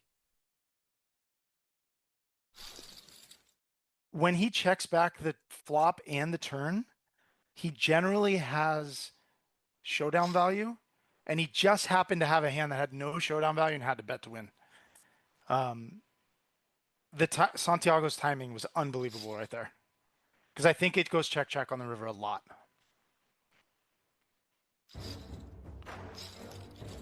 Yeah, here we go. Sick. 9s to ace 3. Wow, this could be it, or it could continue. The 3 looks scary. He has an ace or a 3. The river chop outs. 84% to double. There is chop outs. No. 3 seconds on the clock even in a chips. Double, and we are now with Dimitar ahead in chips. Holy swings! Wow, big moment there. Unbelievable. I can't take it. I'm picking the winner now. It just feels like these boys are ready to gamble at this point. We are seeing chips go in. I gotta put it in. I gotta remind you guys. Pin tweet Jeff Gross Poker. Get it in. Get it done. I'm gonna pick it. Actually, I'm gonna pick the Twitter. I gotta do that before. While we're here, I'll get that. I'll pick it out now because I try to do it before the show's over. See, a lot of people came in today. Mike got strung out 12 on X, if you will, for Mike. Also, the perfect 9. Anyone got a sweat here? Oh, hold that thought, X. Hold that thought. This is the one. Jacks to aces. This is one of the biggest coolers we've seen. Oh my God. Somehow these guys just want to keep playing. They don't even want to kick up the money. Why would you don't raise? I guess I get the trap, but man, this is like this is sick. Wow, you might have a dinner coming your way. All right, I'm checking out. I got a sick feeling he's gonna. It's just a red jack coming. Is there some way this money? I mean, at this point, the queen is out there. Is it? We're building a pot, right? This is the money's looking. The money's going in, right? Really interesting. Like, I mean, I guess if he shoves, he can shove for value here for sure. Yeah, but does he ever check call, or he just thinks his hand's too good? It's queen, 9. The draws miss. You actually have one of the best hands to do that, right? He has jacks, jack 10 might play this way. He's got the diamond. The diamond's miss. So yeah, I think for value, it's gonna get snap called out of his chair. Probably thought that he had the queen. It was so fast. That was a sick hand. Could have got in pre. And Dimitar knows that. Hey, that was that was dramatic how it played out. He couldn't do anything different. It would have gone in pre. He actually got a chance on the river to do something different. But I think it is for those reasons too, to have that specific hand with the jacks to just go for it there, right? You're gonna get bluffs that called other pairs that call, maybe ace high could call you. There's hands to call there. So yeah, that was a pretty nasty cooler. And that will be the telling hand that is likely. Although whatever is the last hand, if it is for Santiago to win, that was the one that's going to be the big one that everyone will talk about as we are getting closer. 180 is good. I'm gonna pick you guys. I think the fact that Santiago called quickly was very interesting. I think that played into the hand, or it should have played into the hand a lot, because there's not a lot of hands that should be calling quickly. Hands that are marginal with showdown value or drawy type hands like Jack 10 suited, a 9-10 suited, these hands, they call fairly quickly, and then aces. But then like all the other value hands have a little bit of a decision and put the money in pre. So I guess like it's hard for him to. I guess it's hard for him to be beat with the jacks. That's what it comes down to. All right, and we see Blinds are going up in 2 hands, by the way. So should be over pretty quickly. They are, and I'm going to announce the winner. It's Antonio Udria, the third and final ticket winner for today. Congrats. It's how I know we got a great audience. We see people congratulating. It's not like this is rigged, all that. We got a great crew here. We're going to be back again for some huge action the next few weeks, and that is the third ticket winner, and I'm going to pick the X winner today as well for 50 cash. You can go enter that. You don't need a GG account for that. That's on me. And I will put that out. We've had quite a day and it's still going, but Dimitar needs to get another on. There's also been multiple all-ins that have continued on the game as well, keeping things rolling. So that is part of why we kept going as well. And this ended up being a fairly long show. We are right around 3 hours. Started at 150. That's 250. Yeah, 250 Eastern right after the 30-minute pregame, which is always exciting to look through the players, the last hand winner. And there's another look at the payouts. 304 to the winner. That's nothing to sneeze at. That is a lot of buy-ins. 30.5 buy-ins on your way. Ace 8. That's good enough. And that is Marcelo Aziz, that picture there. Yeah, it's weird to see Kulev identifying as Margot Robbie. Yeah. Just a beautiful blonde girl. That is funny. So limp check. This is also going to be interesting to see, like, Santiago wants to close it out, right? But if you get a little too overzealous, you can start jamming with hands that you really don't want to double him up, but you also don't want to be too passive. So there's like a very thin line that you have to walk here when Dimitar has like 8 to 12 blinds. So I'm curious to see how Santiago approaches this. I think Dimitar just limp leads. I think that's a very cool call. A very cool one. I don't know what else to call it. Like, he knows he's going to limp lead this board, but also like he would jam ace high pre-flop and king high pre-flop. So like, doesn't really make any sense. I mean, he kind of has to believe him now, but it would be pretty gangster if he found like a semi bluff here and check shoved. It's kind of a weird spot because it just like doesn't make any sense because he would jam those hands pre-flop. So like, he doesn't really have any ace highs or top pairs or even second pairs really, because they would shove pre. So, but Dimitar took the aggressive action and it got through. Yep. Ace 7, queen 5. We see 2 seconds on the clock, and this is getting dramatic. That is an all-in, and Dimitar now very, very tight on his... Showing the ace, making sure he gets credit for Yes, the future exactly hands that 10 they blinds play. right now.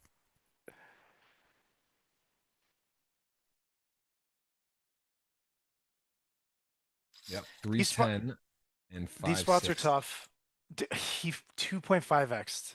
That is so gangster. Yeah, he's playing well. He's mixed it up. It's definitely been fun to watch this heads up. Some players that have played so solid. They've shown us some very light maneuvers. And here we go. 8-4 suited queen 8. Could this be at the computer hand? We say it a lot. Queen 7 off. That's the dead middling hand. He's got that pipped. He does fold. Would have been dominating. Dimitar says not sure. That would have been the one that would have been, he would have been in good shape, but hey, be a little more patient. Jack 8 suited. Is this good enough to just shove in for the 11 blinds? He is going to limp, and A6 off by just shoving. So he's gonna call. Wow, he limp call instead of limp shove, or just shove an open shove as Jack 8 suited. Ooh, scary. Oh my goodness. He's got a bunch of action. Oh my goodness. He needs a Jack 8 or a 5, or this will continue. Oh, spikes it. The straight is great. That is running your champion, and Mr. Mike gets the dinner. First win, Santiago Plante with the watermelon gonna assert himself. The Canadian flag. What a final table today. What a match. It's ended up being about 3 hours on the dot. And what are the takeaways, Mike? What are you excited about from this final table that you saw today? Man, there was a lot of very solid play. The people that got heads up were the two people that avoided confrontation and didn't play many big pots. Obviously, Dimitar had that hero call against Dominic. That was a beautiful hand on both sides, and for him to find the call was really great. But outside of that, Santiago and Dimitar just ducked and weaved their way to heads up without like massive confrontations outside of that one hero call for Dimitar. So yeah, I think there's something to take away from that. Really, really impressive. You saw the chip leader did take it down. Dimitar was 5th. He ended up in 1st. There's a look at the payouts and the placement. Santiago 4.08 to 1. Not going to get you an amazing return, but winning is hard, and he did it. And look at those country flags. And I think I missed that. That's on me. There was no Austria or Brazilian flag. 25.72 to 1. Crazy. Robbie went out early. 37-1. V Buljagan got that crazy chop right away, right? It was ace jack to queen jack on 8, 9, 10. He got unlucky there, but then he doubled. Story of the day for Dominic, called twice blind on blind with the best hand, got outdrawn, and he just couldn't overcome that adversity, as he is not going to get a title. Gonna have to wait. We do have a new champion. We do have ourselves an amazing show, and again next week Phil Hellmuth joins for the World Series main event. 25 million guaranteed, one of the 33 bracelets that are ongoing on GGPoker at the moment. Daniel Negreanu the following week will close it out for the 10K, 10 mil guaranteed GGMillions. Good luck to everyone out there. Hope you're having fun. Hope you're getting to play some events. Hoping to see you in the Bahamas for the 25K, 60 mil. Mike Wasserman. Again, give him a follow, Strung Out 12 on Twitter, or X if you will. And of course, on the Instagram, that's a post on my channel. You can see small edges. You can see it all it is. That's what the game's about. Like golf, like life, small edges, doing the little things to make a big difference. I appreciate the time, Mike. Again, one of our favorites here, has been on the show so many times and gives us so much great insight. Thank you again. We will see you next week on the show, but watching as Phil Hellmuth joins. Thanks again, Mike. See you. Thanks for having me. Thanks, bye, guys.